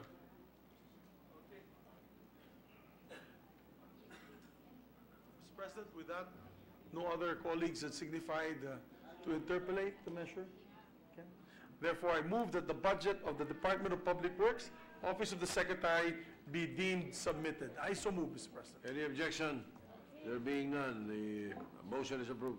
Thank you, Mr. President. Mr. President, before we suspend for a few minutes, may we ask the Commission on Elections and the the Bureau of Immigrations to be ready in the gallery. They'll be next online to be interpolated on their budgets. So I move for a few minutes suspension, Mr. President. Session suspended.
Sabi mo na kay ano? Kay Mix mo.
SP, boss, Yeah. usap ko si Nono yung kaya. They passed pala just now. Yung came out the version. Hinap po nila second reading kanina. Which one? I don't know how they did it. That version. So they have pulled it on third reading. They passed the bill now on second reading. Monday, third reading. Alin? They do it. How they did it, I do not know. They have their own magic there. First, they considered the approval of third reading. Oh. Oh.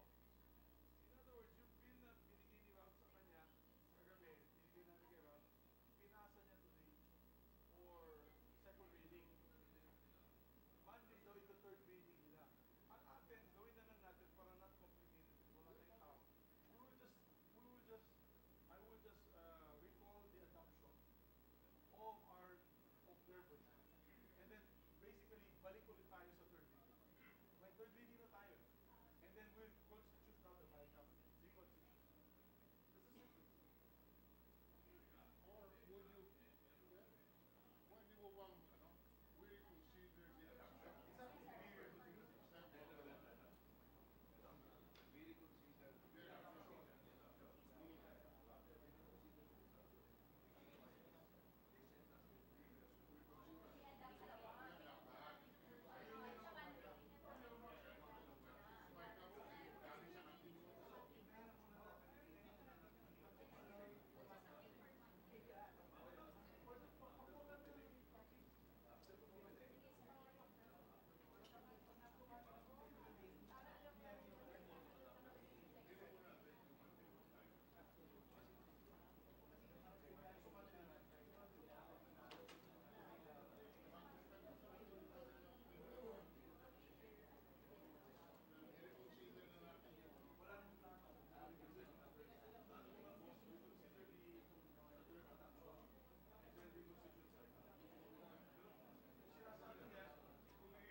Okay.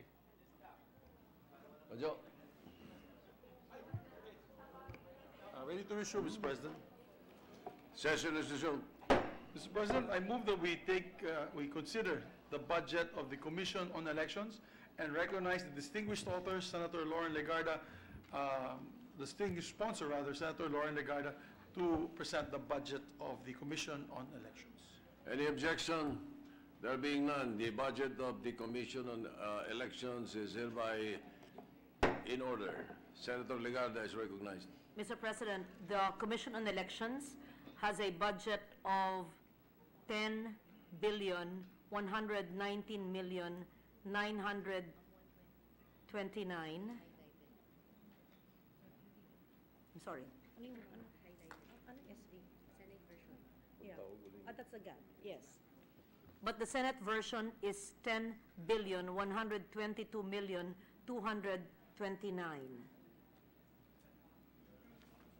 No, why is it binabaan natin? No, increase. Ba't net change? 2.3 ito yung net change. Okay.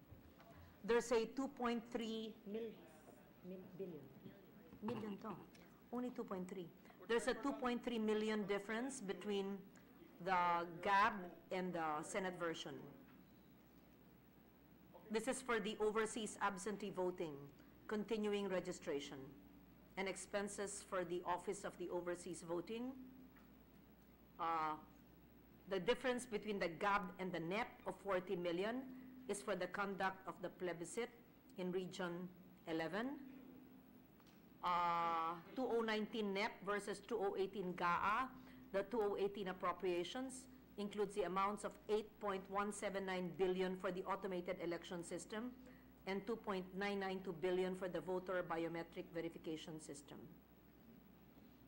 So I'll repeat, it's 2.122229 Senate version for the 2019 GAA, Mr. President.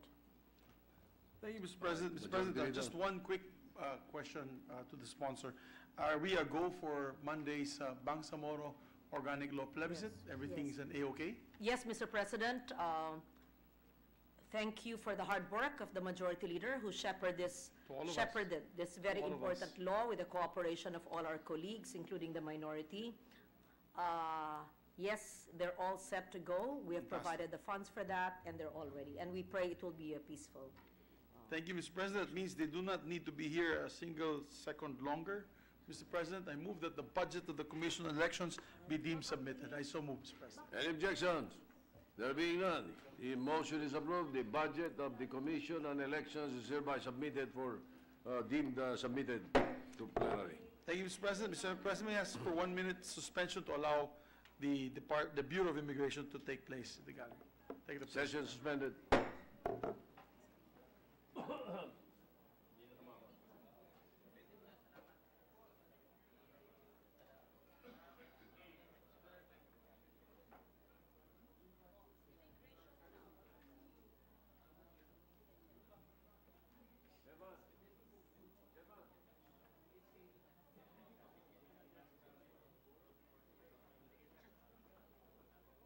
Balo, makakuha tayo ng copy.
Yeah, yeah, of course. Mr. President, ready to resume. Session resumed. Mr. President, I move that we take up the budget of the Bureau of Immigration under the Department of Justice and recognize the sponsor, Senator Lauren Legarda, to present the budget of the Bureau. Any objection? There being none, motion is approved. The consideration of the budget of the Bureau of Immigration is in order. Senator Lauren Legarda, Chairman of the Committee on Finance, sponsor of the budget of the department, is recognized.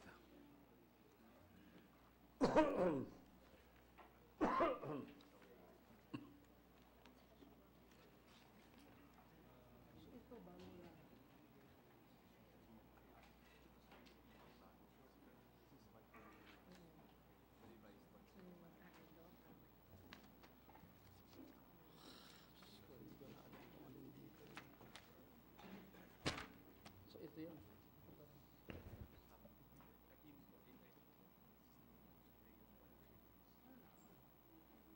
What's the status?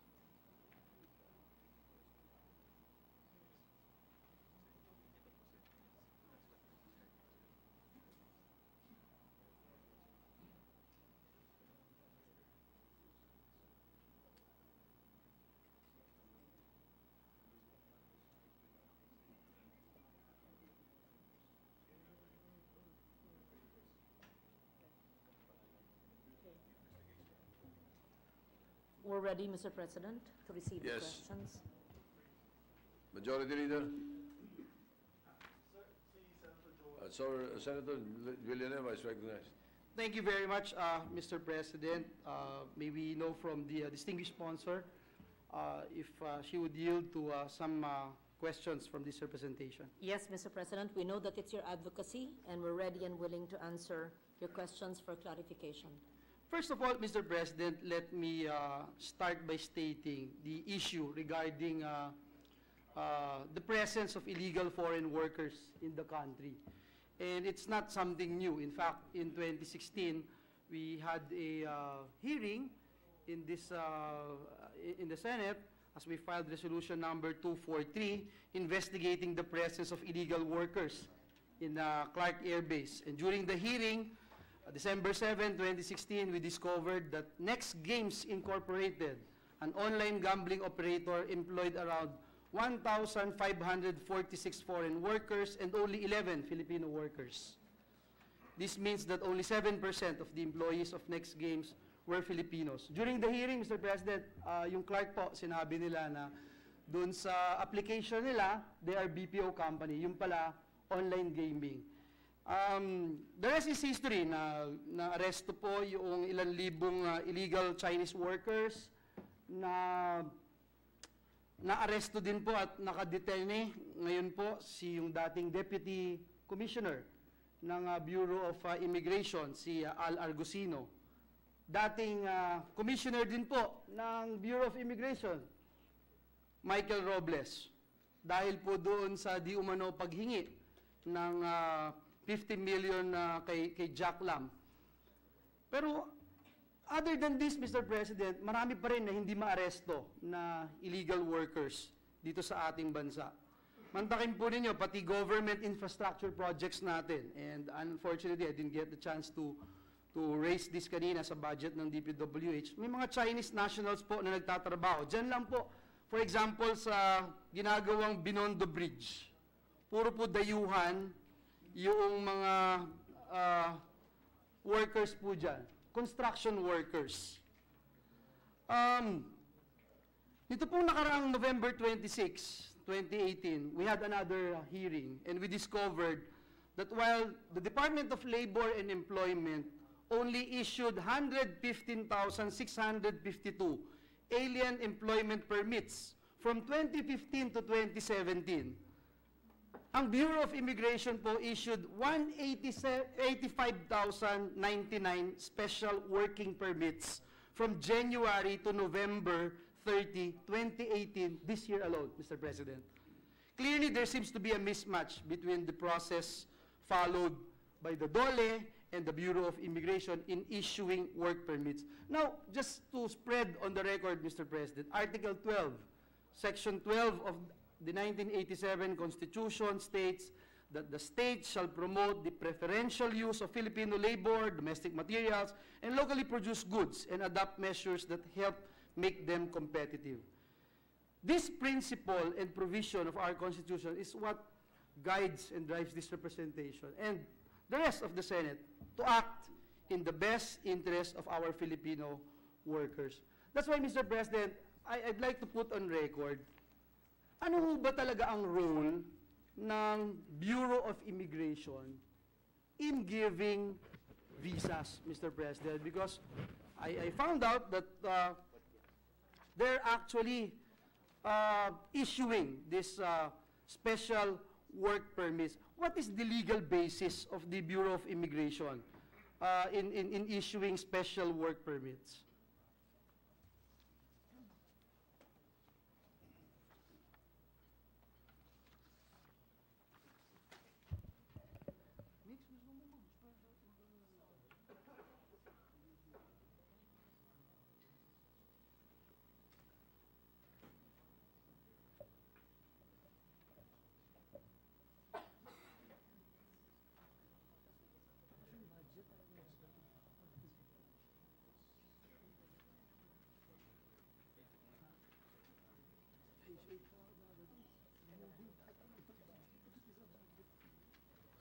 Mr. President, the Bureau of Immigration is following an existing memorandum order on the employment of non-resident aliens for less than 6 months.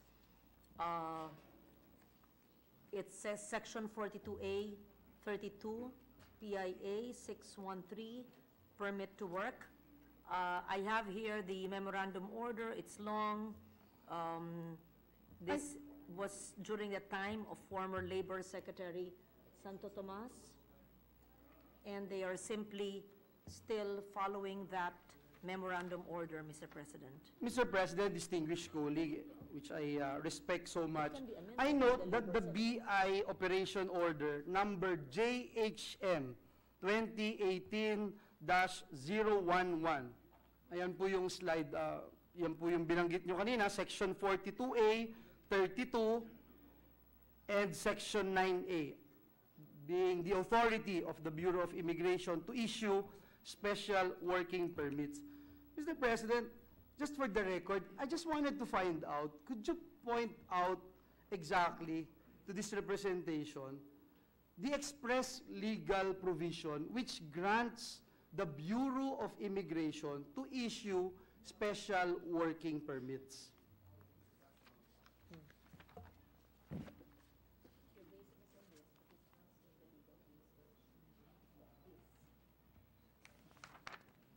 They're basing their decisions or their work or allowing non-resident aliens based on this memorandum order. And your question is, what is the legal basis for this memorandum order, Mr. President? Mr. President, the distinguished sponsor mentioned BI Operation Order number JHM 2018-011. And the distinguished sponsor mentioned Section 42A and 32. But if you look at Section 9, Mr. President, of the same order that the sponsor is talking about, it says here, aliens departing from any place outside the Philippines who are otherwise admissible and who qualify within one of the following categories may be admitted as non-immigrants: temporary visitor coming for business, or for pleasure, or for reasons of health. Wala po dito akong makita, Mr. President, dito sa JHM 2018-011 na legal provision which grants the Bureau of Immigration to issue special working permits. Again, Mr. President, the only issue that I'm trying to point out is the fact that we have been hearing a lot of illegal workers here in the country. You have, as mentioned earlier, 1,316 Chinese workers caught in Fontana for next games. 9 Chinese nationals doon po sa San Felipe, Zambales, collecting black sand. Lahat po ito, illegal workers po ito. A waitress, a chef, construction workers, 34 construction workers, Chinese nationals, were arrested September 6, 2018. 93 illegal Chinese workers were arrested in Pasig, November 22, 2018. And I can go on and on and on, Mr. President. And these are illegal workers that we're talking about. Now, this is worse, Mr. President, distinguished colleague. Because what I'm sharing here right now are illegal workers. Yung binabanggit po natin, naging legal workers. Because, unfortunately, all of a sudden, the Bureau of Immigration is issuing special working permits. It's very clear in our Constitution, as mentioned earlier, preferential use of Filipino labor. Mr. President. Pero, Mr. President, kung welder po, kung waitress, kung chef, hindi ba parang klaro na hindi ito dapat bigyan ng working visa, Mr. President? Thank you. Mr. President, we agree with you. And in fact, I suggested that the DOJ and the DOLE come up with a amendment or a proposition even before we finish the BICAM of this budget, that a new admin or memorandum order be issued to amend this, or if you want, a special provision in the BI-DOJ budget referring to this concern. Thank you, Mr. Because President. the GAA is a law. Yes, Mr. President. And this actually is only a memorandum order. So, iiral po yung ating provision sa GAA na isasaad natin sa BI budget. Thank you. Thank you, Mr. President. But let me also, again, look into what the distinguished sponsor mentioned a while ago, the memorandum order during the time of DOLE Secretary Patricia Santo Tomas. May we know from the Bureau of Immigration, what is then the delineation of the responsibilities between DOLE and the Bureau of Immigration? Do you actually coordinate with each other? Because the reason why the Department of Labor and Employment ang nagbibigay ng alien employment permits is because they have the technical know-how, capacity to actually find out if these jobs available for foreign nationals, hindi ko kayang i-fill up ng kababayan natin.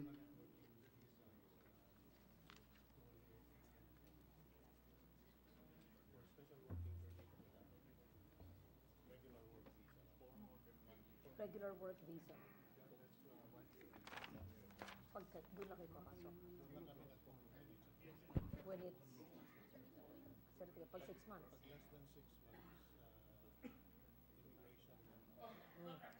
Mr. President, if it's less than 6 months, immigration coordinates. If it's more than 6 months, immigration coordinates with the DOLE. Requiring the alien employment permit from DOLE. And that's when DOLE coordinates with the BI. But anything less than 6 months, it's a special work permit issued by the DOLE. By immigration. So, tika. You know, Mr. President, that's the problem. I don't think they coordinate with each other, Mr. President. Special work permit, kayo po. And then above 6 months,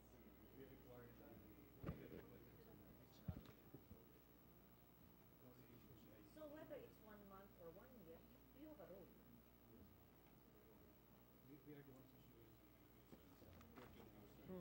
It's always... Yes. The BI always has a role, whether it's 1 month or 1 year, and the special working visa is issued by the BI. And the coordination with the DOLE only happens when the alien is staying in the Philippines for the working visa for more than 6 months. Maybe the better question would be, ang Bureau of Immigration po ba ay may kakayahan to find out whether or not yung bibigyan nila ng special working permit ay hindi kakayanin ng ating mga kababayan para hindi manakaw yung trabaho na para sa kanila? May kakayahan po ba ang Bureau of Immigration? Because kanina na pagtanto natin na wala pong legal basis for Bureau of Immigration actually to issue special working permits, Mr. President. In fact, at Clark Air Base, at Subic, yung mga special zones po na yan, bago mag-issue ang Bureau of Immigration ng working visa dyan, requirement po ang alien employment permits. Again, just to make sure na yung bibigyan ng visa at yung trabaho na bibigyan ng visa ng foreign national ay hindi kayang i-fill up ng ating mga kababayan. So again, the question is, may kakayahan po ba ang Bureau of Immigration? Because later on, I will go to some data that I actually got from the Bureau of Immigration. Mayroon pong mga nabibigyan na mismong Department of Labor and Employment nagugulat po bakit mabibigyan ng isang construction worker ang call center agents. And this data, these documents came actually, Mr. President, from the Bureau of Immigration, from the Office of Deputy Commissioner Javier, call center agent, call center ambassador, chef, mechanic helper, mechanic feeder. Hindi po ba kayang punan yan ng ating mga kababayan? That's my question. Mr. President, they have become legal visa holders in our country. And itong sinasabi ko natin na ito, nanakawa na yung kababayan natin na supposed to be may trabaho. Ang unemployment rate natin, 5% mahigit. Tapos ito tayo, ang Bureau of Immigration, kahit walang legal basis, mag-i-issue ng mga ganito ho, Mr. President. Tapos sasabihin natin, may coordination tayo with the Department of Labor and Employment. How many SW special working permits were issued? 189,000 special working permits. And what is really shocking, Mr. President, is the fact that after our hearing last November, our office called up a satellite office of the Bureau of Immigration in SM Ora. We asked about the process as to what we should be doing in order to apply for special working permit. Ang sabi po sa amin, Mr. President, yeah, pumunta lang doon pero 1 week ang processing. But you know what? You can pay 5,000 pesos in a day, makukuha nyo na yung special working visa. Pero yung 5,000 po na yan, nababayaran nyo, wala po resibo yan. Ako mismo saksi doon, Mr. President. So, with this, you have deputy commissioners now detained for that alleged 50 million bribe. Perhaps I would also ask, may mga iba pa bang nakasuhan sa Bureau of Immigration? And tapos, ito, personal experience po natin. Now, you're talking 189,000 special working permits. Times how much are we charging ba for the issuance of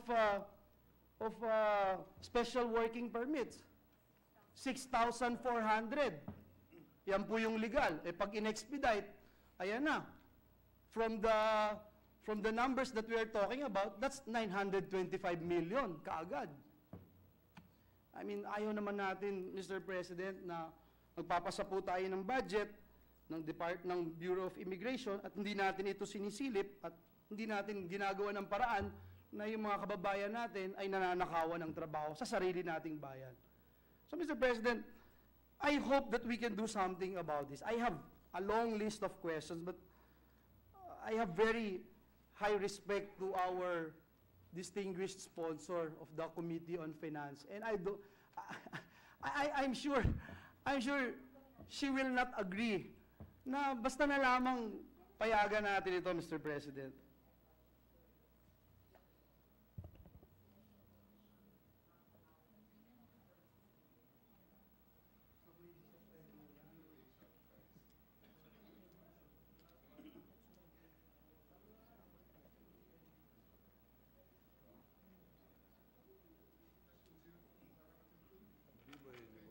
May I ask for 1 minute suspension, Mr. President, so that the Session colleagues suspended. can consult with each other.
that, that will not,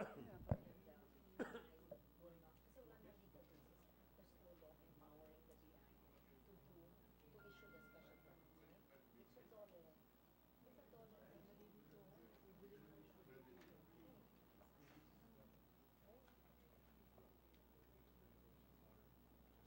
No, but that's, yeah.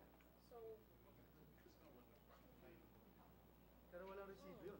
Walang the resibo. way to pass your budget, because president, yes, we just have to agree that the BI will no longer issue the special permits at the very least for the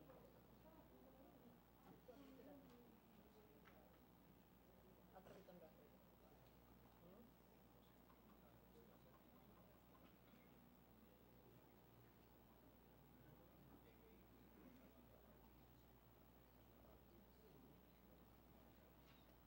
I will ask them to follow me in the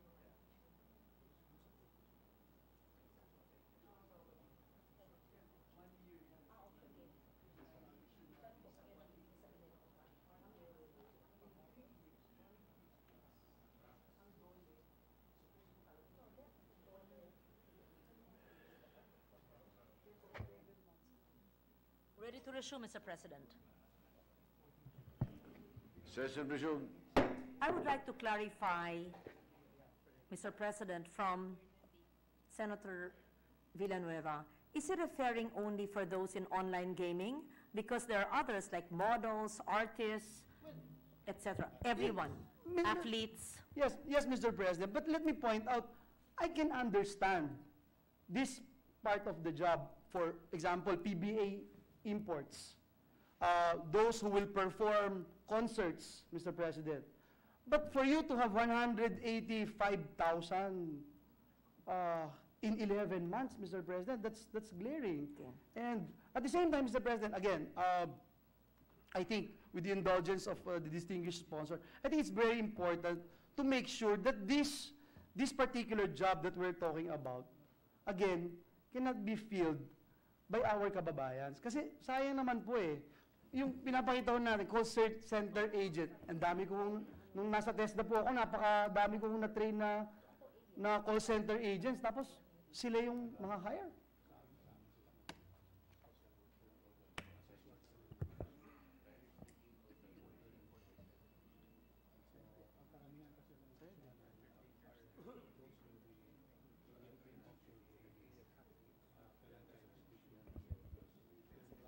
Sa akin, ang bottom line lang, dapat may coordination.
Mr. President, with the permission of our colleagues on the floor. Yes, the minority leader. Yes. I'd like to ask one or two questions to clarify this issue, because I used to be Secretary of Justice and had supervision over the Bureau of Immigration. I don't recall that that the Bureau of Immigration had the authority to issue special working permits. So which raises the question in my mind, by what authority in law are we issuing this special working permit? Meron po bang batas ito? Do we have a law on this?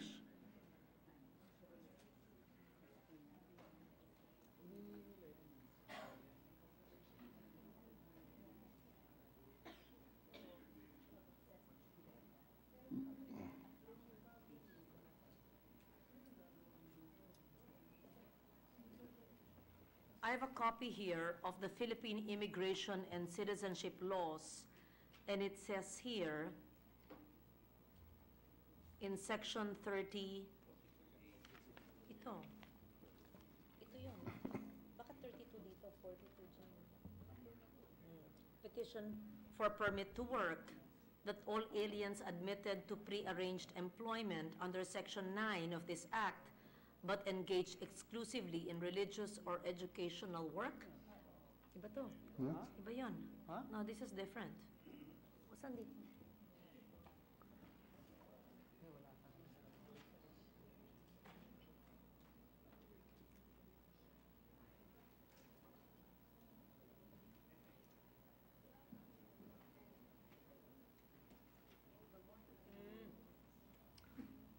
Under the heading fees, section 42A, in addition to the documentary stamp required by existing law, there should be collected and paid into the Philippine Treasury the following fees for services as indicated for aliens seeking to enter or remain in the Philippines under the provisions of this act. And included there is the petition for permit to work. Where is that? Here. It's the immigration law. And how long has that law been in existence? And have you been collecting these special these fees? Or is this a recent authority? Yes, maybe Senator Villanueva can... Mr. President, I'm informed that the fee is 6,440 per application per person for a special permit to work. And your annual collection, more or less, just an estimate, is? How much do you collect? Wow. Where does it go? Yes. And is it returned to Treasury or you keep it? Every year? 613? Ito 613 ba? There's an annual collection which is returned to Treasury. So it's not like the express lane that is used for... Mr. President, if I may interject, Mr. President. Mr. President, I'm just wondering where in this particular CA 613, yung nakalagay po na permit to work, because in the same CA 613, section 9, letter A, it talks about a visitor coming for business or for pleasure or for reasons of health. Yan po yung letter A ng section 9. So, dyan, hindi ko po mapagtanto, Mr. President, kung saan dito yung tinatanong din po ni Senator Drilon na express legal provision that which grants the paper you gave me.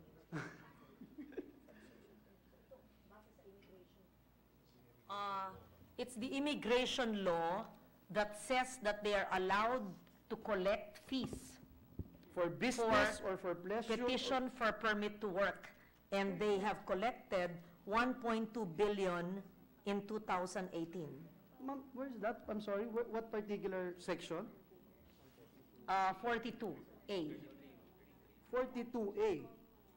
And then, in 42 letter A, I don't see any Ito. You permit can, to work. you can pass this. Ito, dear. They're allowed to collect for permit to work. And the revenue collection for last year was approximately 1.2 billion. It's remitted to Treasury.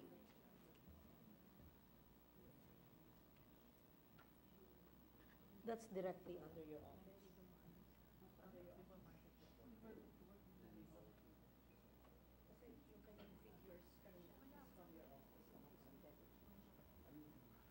Where's the...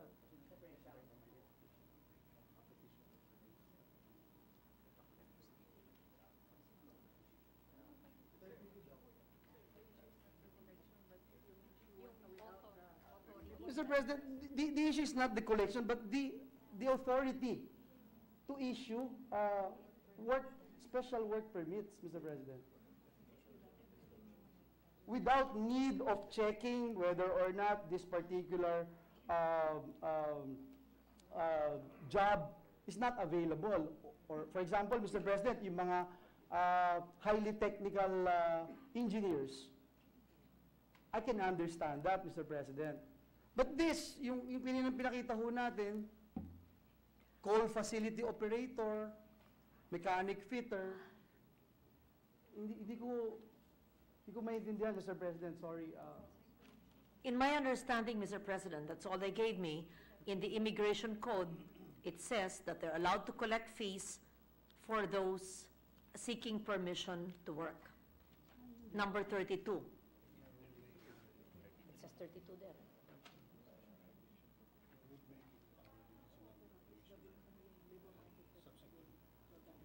Again, Mr. President, let me go back dun sa pinaka-framework ng ating pinag-uusapan,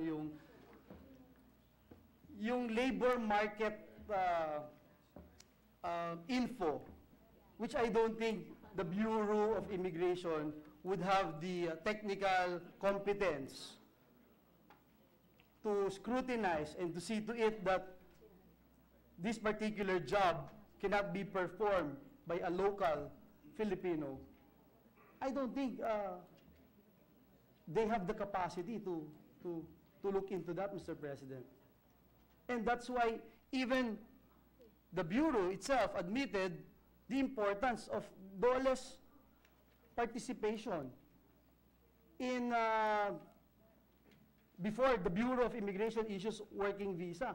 In fact, it is a prerequisite for DOLE's alien employment permit to be issued first, Mr. President. What's your pleasure? Because so that we can abbreviate this debate. I think, Mr. President, as earlier agreed upon with some of our colleagues, You craft a special provision which I will to ensure accept. that DOLE is being asked that they coordinate with DOLE before issuing special working Yes. permits. I would be happy to receive a special provision for a DOLE DOJ-BI coordination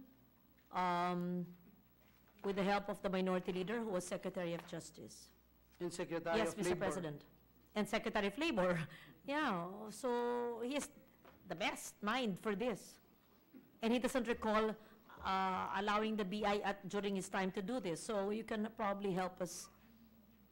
And the present Immigration Commissioner is just following what his predecessors did. But if we want to correct it, we have the power to do it because the GAA is the most important law of the land.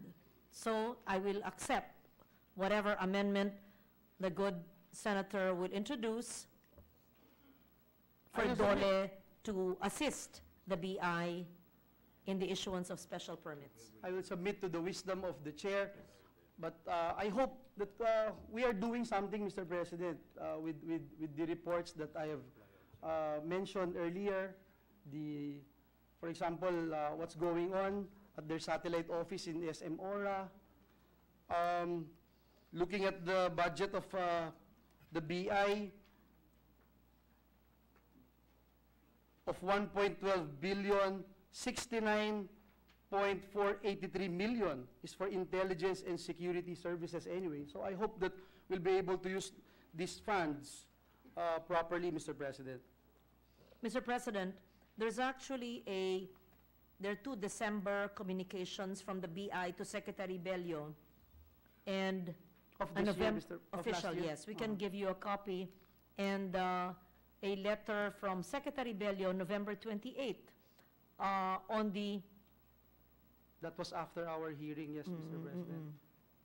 And it says very clearly what you said, to check the companies engaging in offshore gaming operations through the creation of an interagency task force, to also review the proposed, to review the joint circular, to determine the relevance of the provisions in that joint circular. And they were requesting, the DOLE, they were requesting the DOJ BI to submit their permanent representatives to the task force. Have you sent your representative to the task force? So I don't think there's a final decision. They just created the task force, and they're currently meeting between the 2 agencies. But perhaps for the meantime, as agreed upon by members of this chamber, that before issuing special working permits, DOLE must be consulted, Yes. Mr. President, to ensure that we are not giving Yes. away jobs to foreigners. We will enjoin the BI to do that. They hear you right now, immediately, even before our law is passed. But by BICAM on Monday, we request, Your Honor, to submit the DOLE, DOJ special provisions in their agency budgets to be as strict as possible in coordinating so that no Filipino national is deprived of his rightful work, his rightful place in the job place, in the workplace. I submit, Mr. President. Thank you. As I mentioned earlier, I will yung submit special to provision the po, wisdom yung of the Finance Committee Chair. Special provision sa DOLE at saka sa BI. Okay. Sige na, pause na ako. Thank you, Mr. President. I will end my interpellation. And thank you for your patience. Thank you to BI family.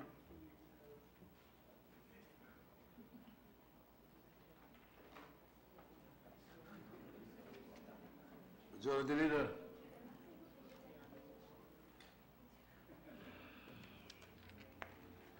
Thank you, Mr. President. Mr. President, with that was the last agency, Mr. President, for our budget deliberations. So therefore, I move, first of all, that the budget of the Bureau of Immigration be deemed submitted. I so move. Any objection? Chair hears none. The budget of the Bureau of Immigration is hereby deemed submitted. Mr. President, there are no other members who wish to interpolate on the departments of the government in the budget bill. I move, Mr. President, we close the period of interpellation. I so move, Mr. President. Any objection? There being none, the period of interpellations for the GAB is hereby closed. Mr. President, I believe from the sponsor, I believe that the sponsor will present the amendments on Monday. Before I suspend consideration, just for the information of the body, with the permission of the body, we start session at 2 p.m. on Monday. 2 so that we p.m., can, not 10 a.m. Some of 2 our p.m. colleagues were asking, Mr. President, if they can have committee hearings on Monday. All right. So to accommodate them, I think 2 p.m. would be fine because I believe the committee amendments anyway, Mr. President, are quick. They usually just are read on the floor by the Senate chairperson. And we either accept or do not accept or go on a vote. So it will be quick, and then we can approve on second and third reading immediately after, since it is a certified measure, Mr. President. Just for the information of the body. With that, we move to suspend consideration of House Bill number 8169. I so move, Mr. President. Any objection? There being none, consideration of the House Bill 8169 is suspended. Mr. President, with the permission of the body, some housekeeping matters. We have, I move to proceed with the Senate President's designation of the Senate conferees to the Bicameral Conference Committee on the Disagreeing Provisions of Senate Bill number 1629 and House Bill number 172. This is an act waiving government fees and charges on the issuance of documents for first-time job seekers. All right, the following members are hereby designated as You can ask the conferees. BI to leave. Oh, we're done. We're done with the BI. We're done. We already passed the budget.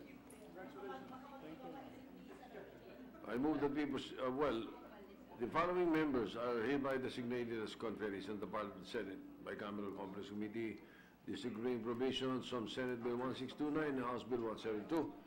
Senator Villanueva as chairperson, members Angara, Ejercito, Binay, and Aquino. Majority Leader. Thank you, Mr. President. Mr. President, there's a couple of more bicameral conference committee designations.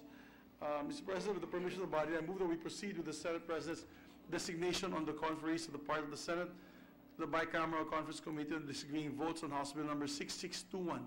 This is increasing the bed capacity of Adela Serra T. Memorial Medical Center in Tandag City. Following members are hereby designated as conferees on the part of the Senate to the Bicameral Conference Committee on the disagreeing votes of House Bill 6621.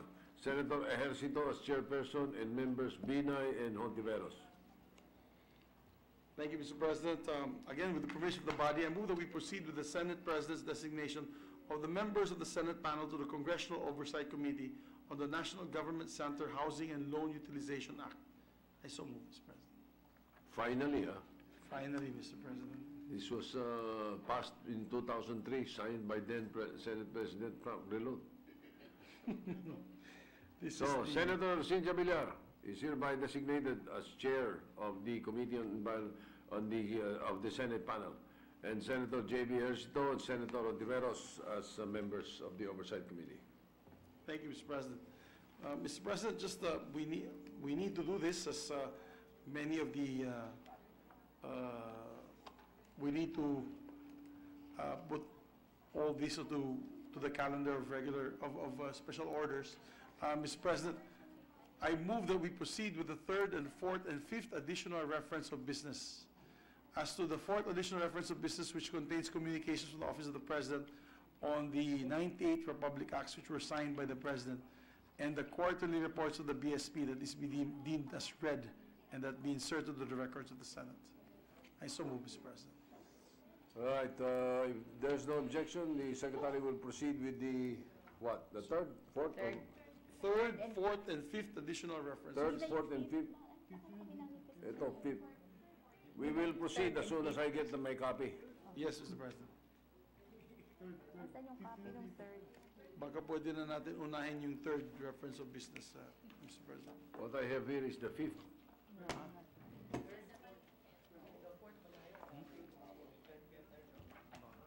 Third, fourth, and fifth. All right, the Secretary will proceed with the third additional reference of business. Third additional reference of business, message from the House of Representatives, letter from the House of Representatives informing the Senate that on 12 December 2018, it adopted House Concurrent Resolution number 23 entitled Concurrent Resolution Approving the Transfer, Sale, or Assignment of the Controlling Interest of Mindanao Islamic Telephone Company, Inc., in which it requests the concurrence of the Senate. Referred to the Committee on Public Services. Bills on first reading. Senate number 2143 entitled An Act Integrating Computer Science in the Curriculum of the Enhanced Basic Education K-12 Program, appropriating funds therefore and for other purposes, introduced by Senator Aquilino Coco Pimentel III. Referred to Committees on Education, Science and Technology, and Finance. Senate number 2144 entitled An Act Banning the Importation of Solid Waste, introduced by Senator Aquilino Coco Pimentel III. To the Committees on Environment, Trade, and Finance. Senate number 2145 entitled An Act Extending the Services of Automated Teller Machines to Visually Impaired Individuals, introduced by Senator Maria Lourdes Nancy S. Binay. Referred to the Committee on Banks. Senate number 2146 entitled An Act Establishing a Safety Internet Education Program in the Curriculum of All Elementary and Secondary Schools, introduced by Senator Maria Lourdes Nancy S. Binay. To the Committees on Education and Finance. Resolutions. PS Resolution number 979 entitled Resolution urging the Senate Committee on Public Order and Dangerous Drugs to conduct an inquiry in aid of legislation into the political killings that claimed the lives of incumbent public officials with the end goal of formulating more effective measures of law enforcement and investigation in relation to said cases, which are relatively more sensitive due to possible involvement of incumbent public officials who wield substantial power or influence, introduced by Senator Grace Poe. To the Committee on Public Order and Dangerous Drugs. PS Resolution number 980 entitled Resolution urging the Senate Committee on Education, Arts and Culture to conduct an inquiry in aid of legislation into the persistence of bullying incidents or cases in primary and secondary schools with the end goal of introducing necessary amendments to RA 10627, otherwise known as the Anti-Bullying Act of 2013, to strengthen said law, introduced by Senator Grace Poe. To the Committee on Education. PS Resolution number 981 entitled Resolution urging the appropriate Senate committee to conduct an investigation in aid of legislation on allegations that a former private contractor involved in the production of Philippine passports has failed to turn over passport-related data in its possession in possible violation of the Data Privacy Act of 2012 with deep repercussions on national security, introduced by Senator Risa Ontiveros. To the Committees on Justice and Foreign Relations. PS Resolution number 982 entitled Resolution expressing the sense of the Senate the Department of Budget and Management should use the Miscellaneous Personnel Benefits Fund for the immediate release of the fourth tranche of the Salary Standardization Law as provided under Executive Order 201, Series 2016, introduced by Senators Aquino IV, Drilon, De Lima, Ontiveros, Pangilinan, and Trillanes IV. To the Committee on Rules. PS Resolution number 983 entitled Resolution directing the appropriate Senate committees to conduct an inquiry in aid of legislation on the quality of our public and private infrastructure projects to ensure public safety, introduced by Senator Aquilino Coco Pimentel III. To the Committee on Public Works. PS Resolution number 984 entitled Resolution directing the Senate Committees on Public Services and Public Works to conduct a full assessment in aid of legislation on the intended closure and reconstruction of the Estrella Pantaleon Bridge with the objective of revisiting the merits of replacing a perfectly working bridge even amid allegations that such will not bring relief to motorists for the ultimate benefit of protecting the public, introduced by Senator Grace Poe. To the Committees on Public Works and Public Services. PS Resolution number 985 entitled Resolution congratulating and commending Karina Dayondon for being the first Filipina to conquer the 7 summits of the world, introduced by Senator Marilurdes Nancy S. Binay. To the Committee on Rules.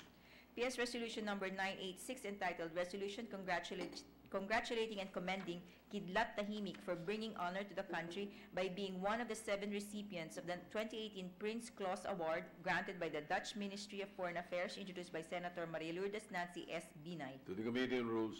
PS Resolution number 987 entitled Resolution directing the appropriate Senate committee to conduct an inquiry in aid of legislation on the recent data breach in the Department of Foreign Affairs, DFA, involving the agency's formerly outsourced passport maker with the end in view of ensuring that the government continues to uphold the protection of its citizens' right to data privacy and to assure the public that said incident will not pose serious threat to national security and that all data will be retrieved completely, introduced by Senator Trillanes IV. To the Committees on Justice and Foreign Relations. Fifth additional reference of business messages from the House of Representatives. Letter from the House of Representatives informing the Senate that on 14 January 2019, it designated Representatives Velasco, Uybarreta, Garcia III, Sambar, Umali, Salon, and Olivares as conferees to the Bicameral Conference Committee on the disagreeing provisions of House Number 8629 entitled An Act Institutionalizing an Energy Efficiency and Conservation Program, and Senate Number 1531 entitled An Act Institutionalizing Energy Efficiency and Conservation, Enhancing the Efficient Use of Energy, Granting Incentives to Energy Efficiency and Conservation Projects, and for other purposes.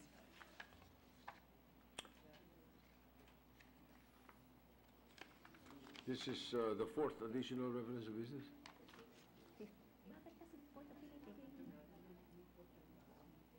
Hindi nababasahin yung fourth.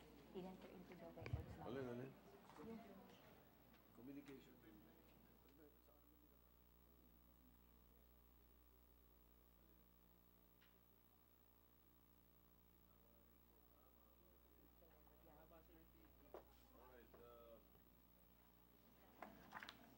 To the Committee on Rules.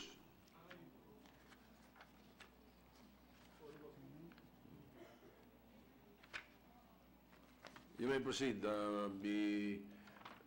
We take note of the manifestation of the Majority Leader that the fourth additional reference of business be submitted into the records instead.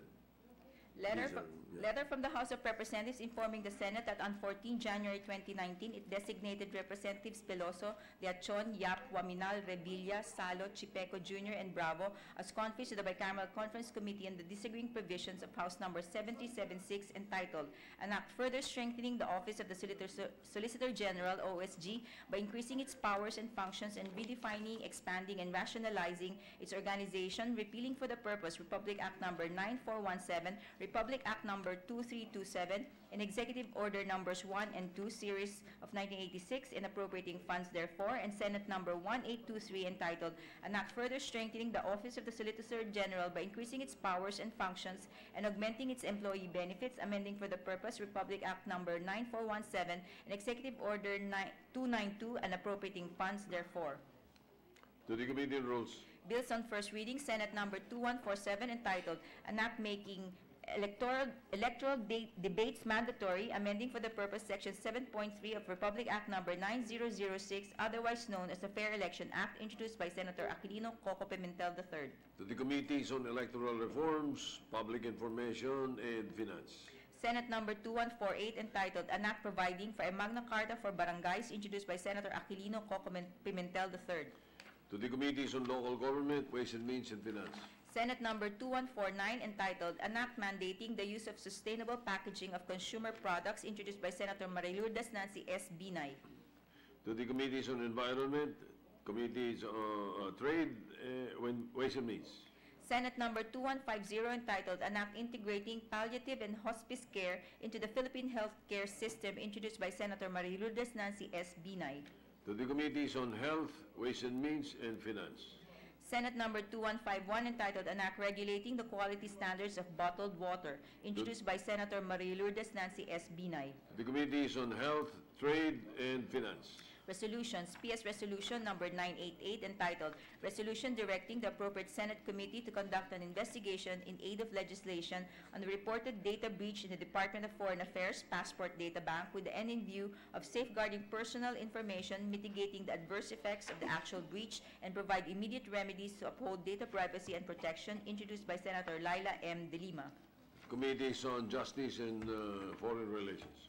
PS Resolution Number 989 entitled Resolution Directing the Appropriate Senate Committees to conduct an inquiry in aid of legislation on the numerous data breaches involving government agencies that process and store personal data from the transacting public, introduced by Senator Aquilino Coco Pimentel III. To the Committee on Justice.